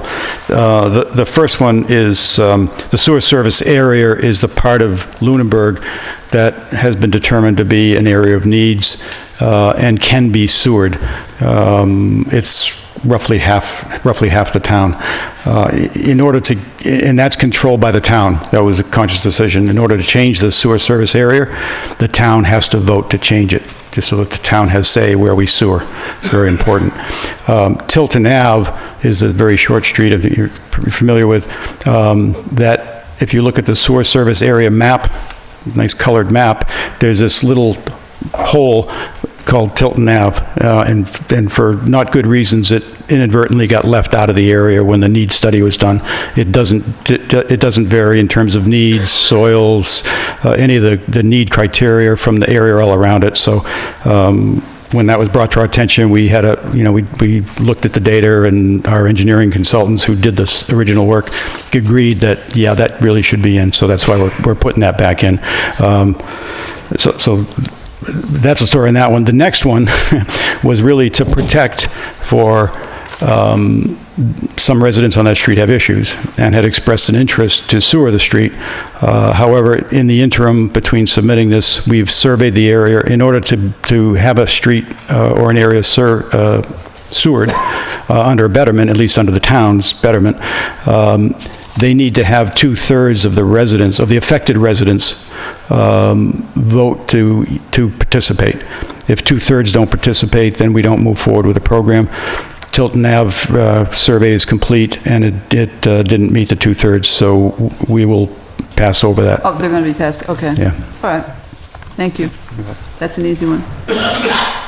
All right, the next article is to eliminate Chapter 127 cigarettes, to eliminate the sale and display restriction and penalties to allow for the sale of cigarette rolling paper. This article is a citizen's petition. Okay. So we can pass over it tonight unless someone was here to speak to that?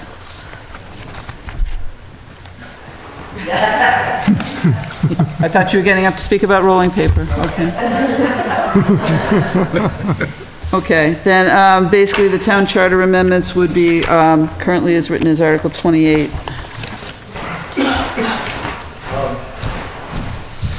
As I stated at other public forums, this article is to adopt changes to the charter.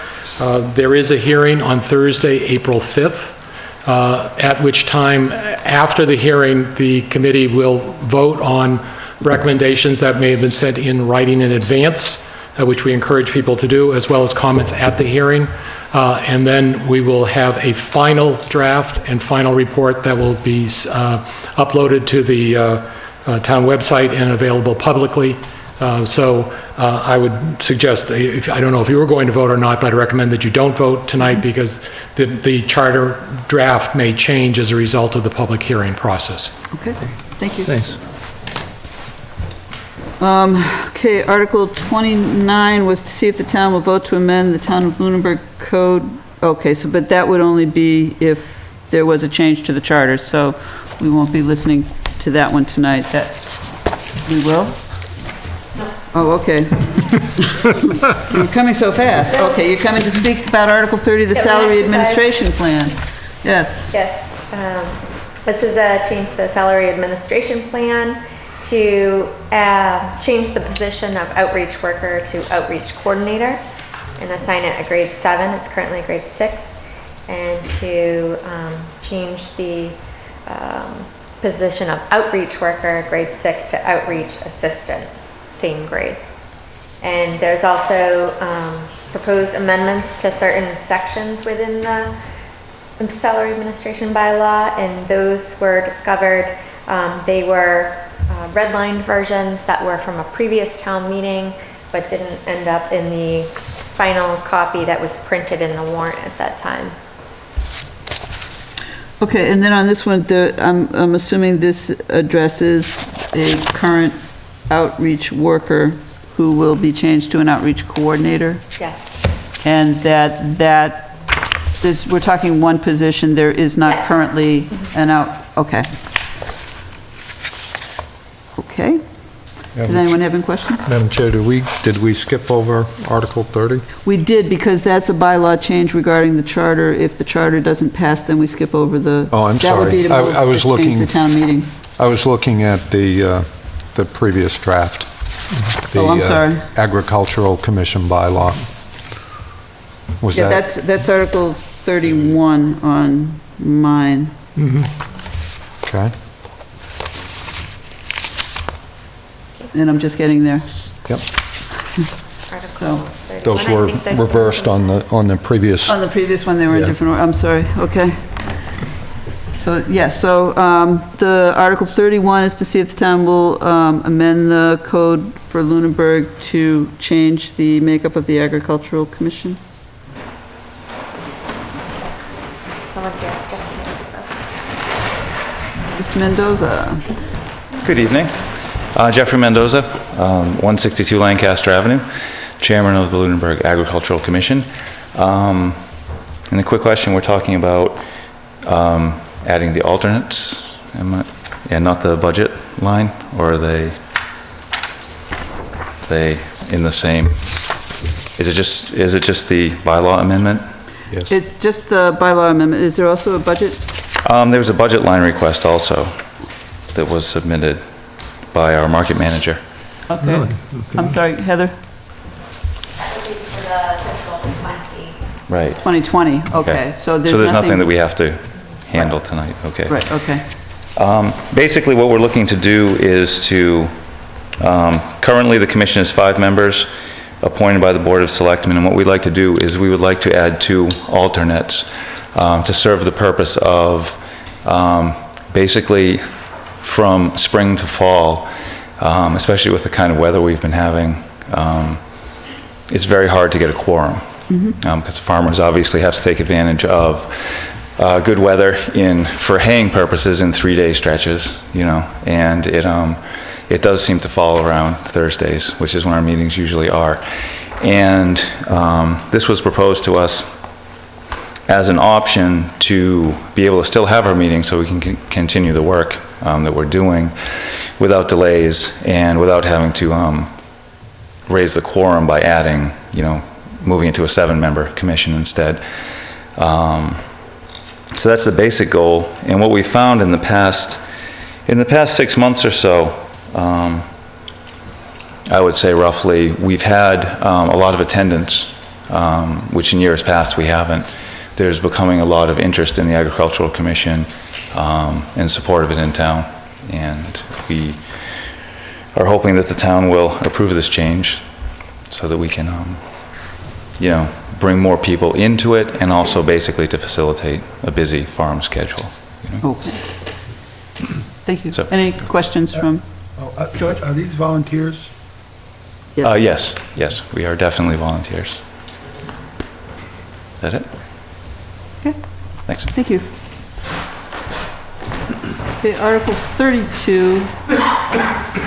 This is where we get into all the zoning articles? Okay. How far into the zoning articles would you like to get? How long do you want to be here? 3 minutes ago. That was No, so articles, I'm gonna just make sure I have the believe numbers it's correct. 32 to 36. Yep, 32, 33, and 34 are linked. It's a reorganization and contemporization of Section 250-4 of the Code of Lunenburg. So currently, the town has a hierarchical zoning structure where each district has its own chapter in the bylaw and has its own individual definitions of uses. The planning board is proposing to consolidate the use definitions into a singular set of use definitions across all districts and create a use table that would visually represent all the districts and the uses and how they're allowed in those districts, as well as trying to exclude redundant language or exercise redundant language from the bylaw and bring in some needed or missing or contemporary accessory uses and potential design guidelines, as well as exercising some overlay districts that are not needed or unused and correcting some language in other ones. Overall, this is a first step in modernizing the zoning bylaw.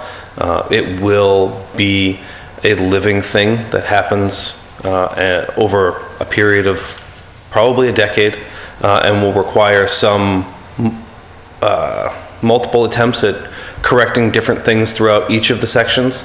So this is really kind of organizing and putting it forward in a way that currently makes logical sense and will be built upon as we use it more and find ways that it could be further beneficial to the town.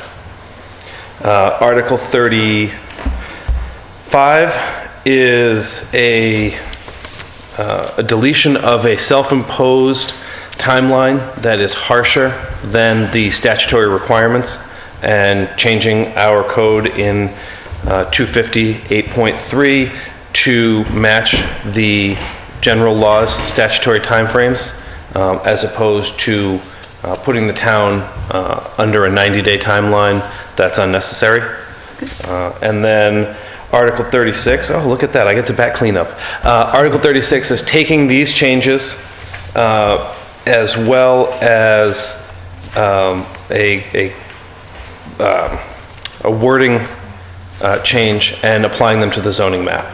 So in Article 32, Article 32 deletes the retail commercial district from town. This district covers 5 properties, and it only covers portions of those 5 properties. It is essentially equivalent to the commercial district, so the planning board is proposing to replace those portions of those properties with commercial district as opposed to retail commercial district. And all of those properties have frontage in the commercial district, so it would be taking the existing frontage zoning and extending it through the property. The 2A overlay district is proposed to be deleted in Article 33, so this would delete it from the map. And we have on the map an aquifer boundary, which is essentially the limits of our water supply protection district. So we would remove aquifer boundary from the map and install water supply protection district boundary. So it doesn't change the contents of the map other than those changes that are reflected in the bylaw. How'd I do? You did great. I was just, is that what that should say, is aquifer boundary? It should say boundary. There was, I typed a little too fast before I sent it to the town manager, and I don't believe she had a chance to hit the spelling check. Yeah, So no, that was my fine. fault. That was, I sausage fingered it while I was typing. I was just wondering what that was. Aquifer- What's an aquifer blueberry? I'm trying to surprise everybody. Okay. Do any of these changes affect the property valuations? It's outside of my scope of practice, so I don't know. No, I mean, what affects property value? Everything. So, sure, but some of it might make things more valuable. Some might make things equally valuable in a different way. What the planning board has proposed, and Over the past 2 years, we've had many lengthy discussions with a variety of different board compositions through that time. And what the board's looking to do is be more conscious that there are some uses that should be allowed by right. And there are some uses that are rightfully permitted by special permit, because the town may want those uses, but those uses may have impacts that need to be addressed specifically based on who abuts it, where the property is, and what the property is. So they've tried to be very thoughtful about where they install that special permit, and where they allow things by right. I'm not going to say that these changes won't have any effect on anybody's property value. I don't think that there's what one would class as a de facto taking. I don't think that we're zeroing out people's property values. The board is conscious that, these are how people use their property, and it's not substantially changing what's in the bylaw and how it affects what people can do. It's just trying to be more explicit and more standardized across town as to how things are defined and where things are allowed. Any other questions? Any questions from the public? Excellent, thank you. Thank you. All right, so at this time, before closing out the public hearing, I would ask if there's anyone that has any questions related to any of the articles that were raised. Then, hearing none, then we'll go ahead and we'll move to consider the closed public hearing and move to consider the articles as presented. So I don't think that we would have any recommendation on the reports from committees. Regarding the bylaw for revolving funds, does anyone have a inclination to make a motion to recommend approval? I will make a motion to recommend approval of Article 2, bylaw for revolving funds. Do we have a second? Oh, I stand alone. Madam Chair, I wonder, does this have any direct financial impact? We're just complying with the Modernization Act, bringing ourselves in compliance. I think the next one, setting the limits. I guess my take on it was that if we didn't recommend approval, I think people might wonder why. I know you don't look like that's true, but I'm picturing my mother at home saying, why would the Finance Committee not recommend approval for a revolving fund? Let me restate. I have no problem with recommending approval on Article 2. Okay, so you'd be willing to second the motion? Sure. Okay, thank you. Thank you. Okay, so is there any discussion other than, yes, it is, I think it's fair to say that since we're going to have to do this every year? No. Well, We have to set the limits every year. This is a one-time. Not the bylaw. Okay, thank you. So this is one and done. All right, so all in favor? Aye. Aye. Okay, so I shouldn't say all in favor, and the motion was to recommend approval, so it's unanimous. Reauthorize revolving funds in the amount of $266,000, and that would be, again, as it's written in current form, Article 3, the table that you saw, to see if the town will vote to authorize revolving funds for various departments. Do I have a motion to approve? I move we recommend approval for the limits as stated. I will second that. All in favor? Aye. Aye. Any opposed? Okay, then unanimous approval. Payment of prior year expenses, we have none, so we have no action. The amendments of appropriations, we have no number here, so we'll wait for the meeting. Do I have a motion to recommend approval of the FY 2019 capital improvement plan as presented? I make a motion that the Finance Committee recommend approval of the capital improvement plan in the amount of $1,455,214. I second it. All in favor? Aye. Aye. Any opposed? Okay, so that's unanimous recommendation. Article 7 would be to see if the town will vote to raise and appropriate or transfer the sum of money for the omnibus budget in the amount of $36,711,653.61, as presented. Do I have a motion? I mean, basically, if we have a motion and a second, and if anybody wants to discuss what's in there, then we can do it at that time. So I move we recommend approval for the FY19 omnibus budget in the amount of $36,711,653.61. I will second that. Okay, do we have any discussion?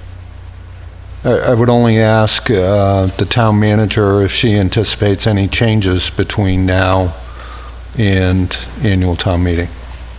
No.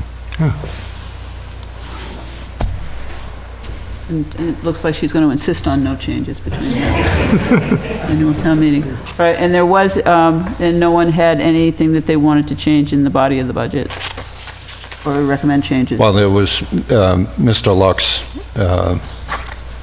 recommendation. Personally, I think the budget as proposed is appropriate.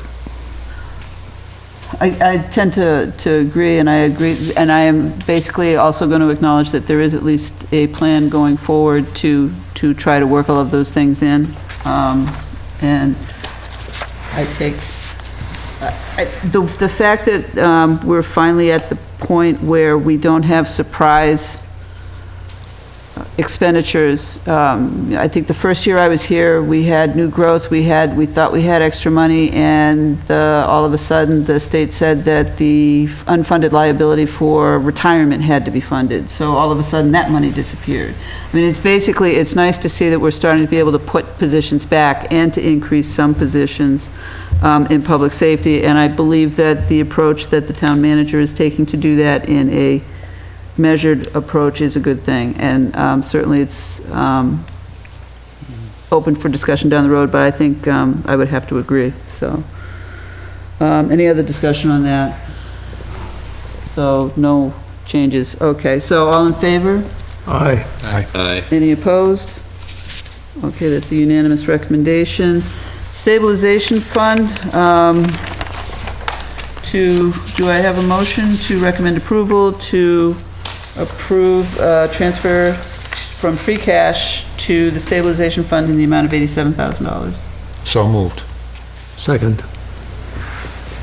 Any discussion? All in favor? Aye.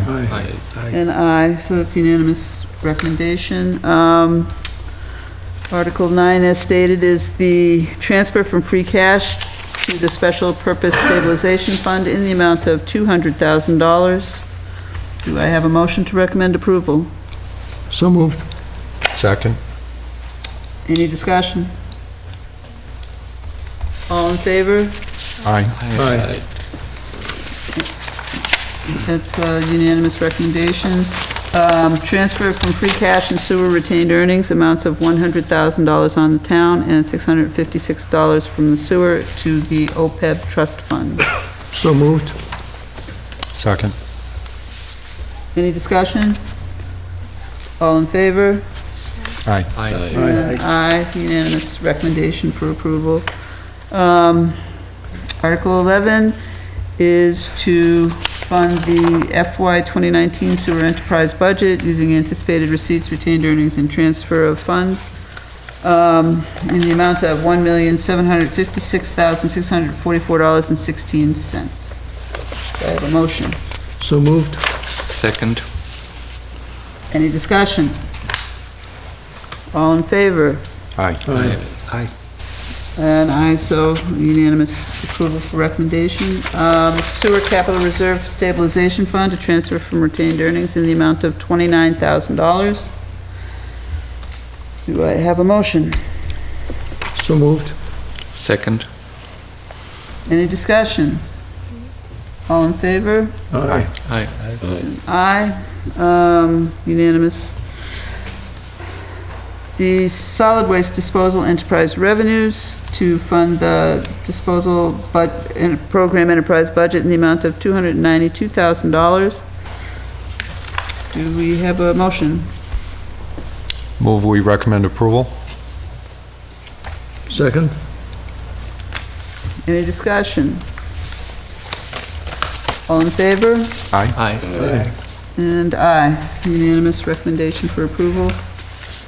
The water enterprise revenues for the purpose of funding the water enterprise budget in the amount of $25,000.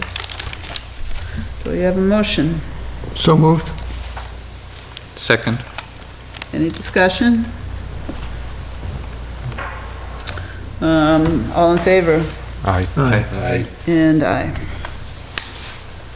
The transfer from the public, the PEG receipts received from cable for the purpose of funding the PAC budget in the amount of $192,600. Madam Chair, I'd like to suggest that we hold on our recommendation here. Not that I have any concern with it, but with a new contract expected to be negotiated between now and town meeting, the budget as presented cannot be sustained without a new contract. So I'd like to get some clarity on the status of that contract before we vote on this. Okay, so if there's no contract, there's no revenue. No, not that there's no revenue. There's not enough revenue to support the budget. Well, no, I think that when the budget was written, it was based on the current numbers. There was an underlying assumption. They're drawing from reserves in order to balance their budget with the expectation with a new contract will increase their forward-looking revenues and solve that problem. Okay. All right, do we have a consensus here that we're going to wait for the presentation at town meeting?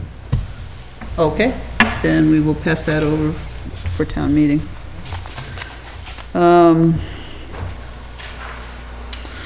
Okay, to fund the cemetery care improvement and embellishment account in the amount of $20,000 from the transfer from sale of cemetery lots. Do I have a motion? I will. Go ahead. I move that we transfer $20,000 from the sale of cemetery lots for the cemetery care improvement and embellishment. Second. Any discussion? All in favor? Aye. Unanimous recommendation. All right, rescind borrowing from Article 25 of the May 3rd, 2014 annual town meeting in the amount of $838,675. So moved, excuse me. Excuse me. Do I have a second? Second. Okay. Any discussion? All in favor? Aye. Aye. Okay, unanimous recommendation to recommend approval, I'm sorry.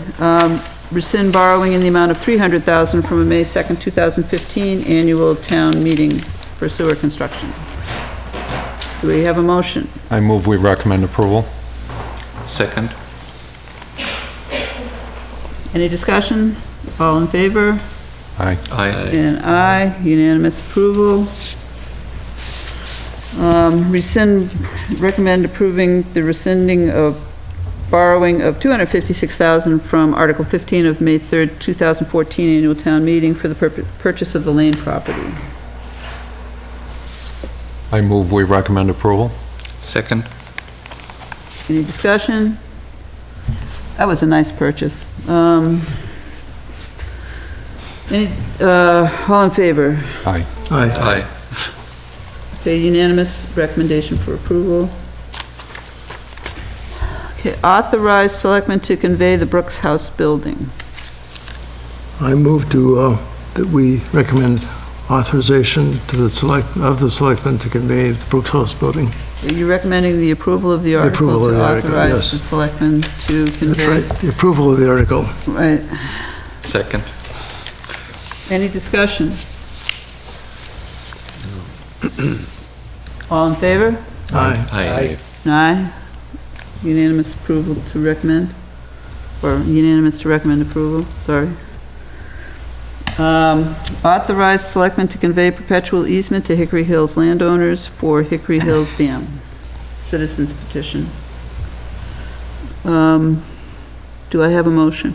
I think we should wait for the presentation. And as a Hickory Hills landowner, I will recuse myself. I will as well. John? I'm a member also. Okay. Then, It's a non-property holder in Hickory Hills. I agree with holding the, we'll hold for the meeting, okay? Then is that your feeling as well on the authorizing selectmen to convey property on Gilchrist Street? Yeah.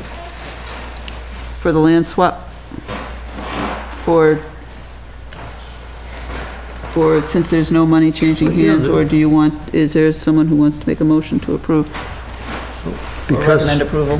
because there's no money changing hands, do we really need to make an approval or just approve or disapprove? Well, we really have no sense of assessed value. Is that, like, we don't know if there's any gain or loss to the town in terms of value?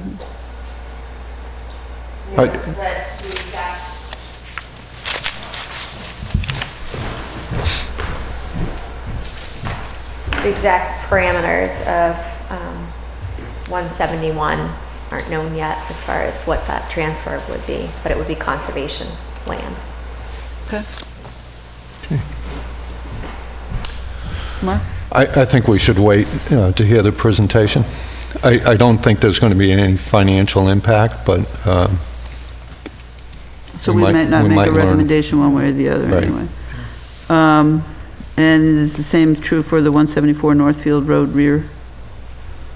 that also is Hickory Hills, so I'll recuse. Okay, so we'll wait on that one, so Me too. you two. Yep. Okay. Recuse.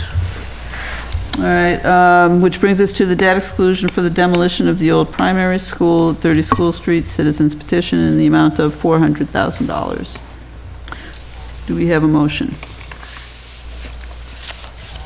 I'd like to see the presentation at town meeting. We've received all that information this evening. I look at it very favorably. I think that's something that I would support. But where this is a citizen's petition, I think we should hold our recommendation. I personally agree on all those statements. In addition, notwithstanding my pushback a little bit tonight, I'm in favor of demolishing the old, I see no reason why we wouldn't demolish the old primary school, but we still have some open issues here. Say I'm favorably disposed to it, but I'd like to hold off just by caution. Okay. Any other comments? I mean, I will also say that, yes, I'm in support of the petition. I also want to see it succeed, so I think that I think that waiting is a good thing. And so we will not make a recommendation at this time. And then, George, did you say? I sort of agree with the rest of the board, and the caveat is in the future, it's just going to get more and more expensive to deal with this someday, but just knowing what the town is getting into up front was, to me, is kind of a concern. Sure. I don't think that, do we have a feeling on that we should be recommending approval or not on the addition of Tilton Avenue to the sewer district? Or sewer service area? I heard that those might be passed over. Yeah, I thought that. They're both going to be passed over? Or was it just the next one after? That one's still going into the sewer, that still basically should be... To amend the sewer service area? Yeah, Yeah. they still have to add them in. I'm not sure that we need to make a recommendation one way or the other. There's no fiscal impact that I can see. Unless they decide they want to do it. And we don't know about the cigarettes. because nobody wanted to talk about rolling paper. So I'm gonna wait. I'm sorry, it's late, I'm old and tired. We're definitely waiting on the town charter amendments since and again, I would remind people that the public hearing on the charter review is next Thursday here in this room. So, anyone interested in attending, please do. 29 will be dependent on 28. That's basically the bylaw to adjust town meetings if the charter were to pass. So there's no need to make any recommendations there. Amendment to the Agricultural Commission bylaw. Do we have a desire to chime in on that one? I can't see why. Okay. So we see no financial impact. Okay. Amendment of the salary administration plan bylaw to change the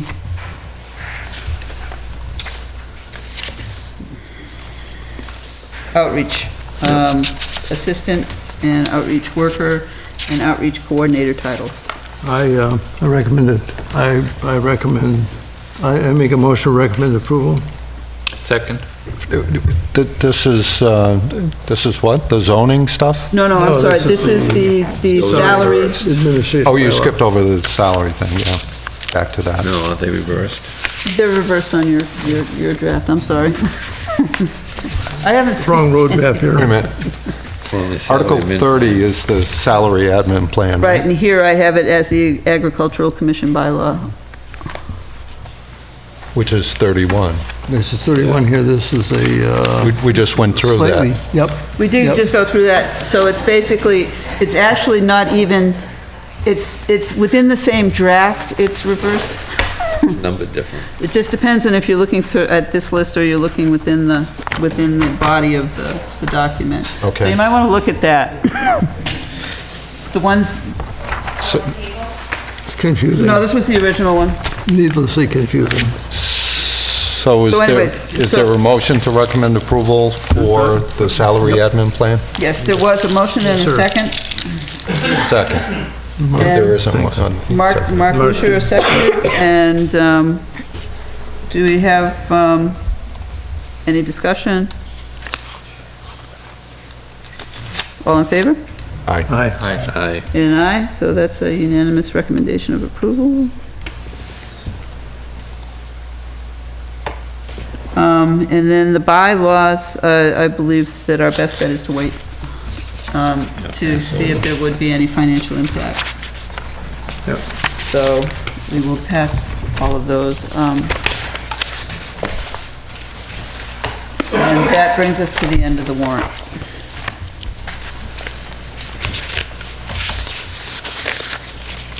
So, moving right along. Does anyone have any comments that they wanted to bring up at this time? Is this public comment for the end of the meeting? We'll have public comment at the end of the meeting, if you want to wait. I just didn't know if people wanted to go home. I wanted to give you the opportunity to have, do we have, going back to our regular agenda? Do you have a report? No, I have a comment. You have a comment? And then do you have a report? Because that will be next. I just wanted to take a moment to say thank you to all the department heads and their staff and the board and committee members for all the work that they put into this whole process and their dedication to providing the level of services they do to our residents. And a lot of them are here tonight, and I want to thank them for everything they do, the hard work that they do. Yes, well- Many of them are taxpayers as well, and they look at the budget process that way as well. Well said. I concur. And then I was surprised to not see anything in there about, like capping the landfill to put in some soccer fields over at Center Street. It's coming. All right, do we have any financial reports or reports from you or Karen tonight? I have not. You have none. Karen has none. All right, so we'll pass right over that. John, do you have, do you have interest in discussing the spreadsheets that you distributed? Just briefly, nobody has interest in discussing them, I'm sure. But just to bring you up to speed, I had done some work on the large capital item forecast for 10 years. And in addition to that, done some work on we translated the Vertex property assessment, property condition assessment to a spreadsheet format so that it's easier to work with. And I've got both of those things that we're circulating to the committee. That this is just right now a status that this is done. Insofar as I can do it, I haven't yet put it on the Google Docs because I'm waiting for the thumbs up from Heather Lemieux. But after that, it'll be on the Google Docs, Google Drive, Google Docs in access from the town website. So that's it. Unless you got any questions. That was it? Yep. Okay. All right. Then the only thing that I didn't put it on the agenda tonight, but I will just let you know that I have been working on the Finance Committee report to go into the warrant. It's following the same format as last year. It's basically touching on just the numbers, really. But I will, excuse me, be sending that out this weekend. Heather has indicated she'd like it on Monday. So if you happen to see a factual error, just if you could let me know, that would be great.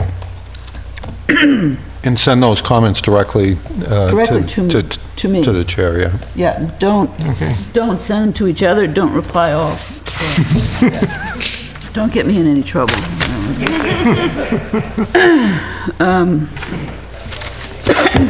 I'm sorry, okay. So now we are at the public comment part of the Finance Committee meeting. Mr. Passios.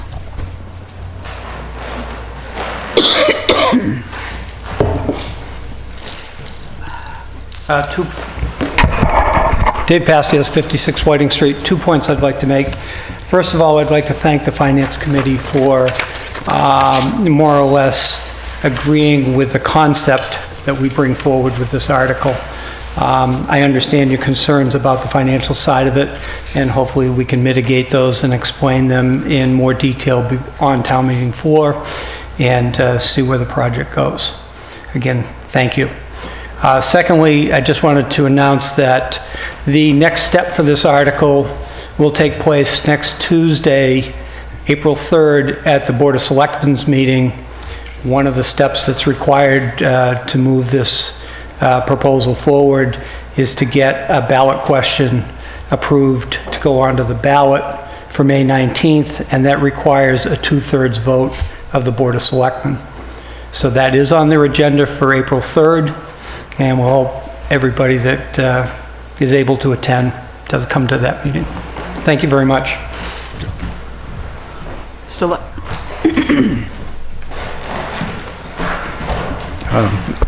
Carl Luck, 50 Sunset Lane. I just wanted to thank you for listening to my arguments and considering them. I would like to express a concern about the process, though, because and I understand, there's a lot of timeline things, driving things and printing and all these things, and I'm sure you had to do what you had to do tonight in terms of supporting the budget. But I think the process should be looked at because, as I said before, roughly 70% of our budget is the schools. The schools have yet to have their hearing on the budget so that we could, and there's a lot of questions I've already given them, so we can dig into that. So if that hearing in public was before this meeting, I'm pretty sure I would have had a better answer for your question, because finding $27,000 I think will happen, but the timing of these things, of getting information's going to come out after you took the vote. So the process timing, I just question, but I do appreciate your giving me time to express my opinions. Thank you. Thank you. May I respond just to a couple things? First of all, to Dave Passios and Katie Adams, thank you for keeping the primary school elevated, the town's consciousness. I think you get a sense that everybody here thinks that the solution involves demolishing the building and carting it away.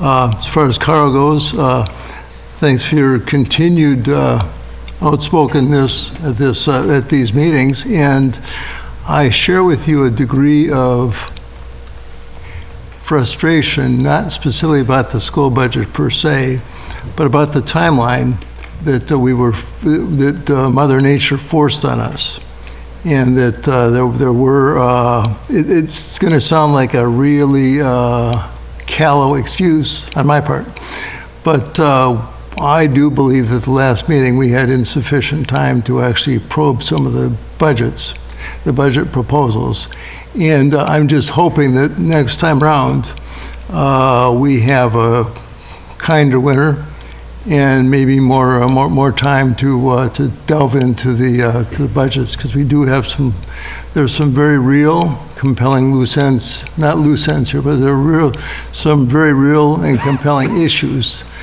that, if left untreated, to my mind, will in fact force some decisions on us that we at least should know we're kind of making. So thanks.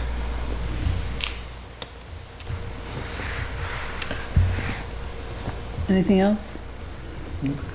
And again, I would echo Heather's acknowledgement of all of the work that all of the departments do all year long, and particularly what we make you go through when you're trying to put all of those presentations together, and the fact that there has never been a question that's gone unanswered, and I really do appreciate that. And with that, if there's anyone who's willing to make a motion to adjourn. So moved. Second? Second. All in favor? Aye. I have us adjourned at 9:20. Wow.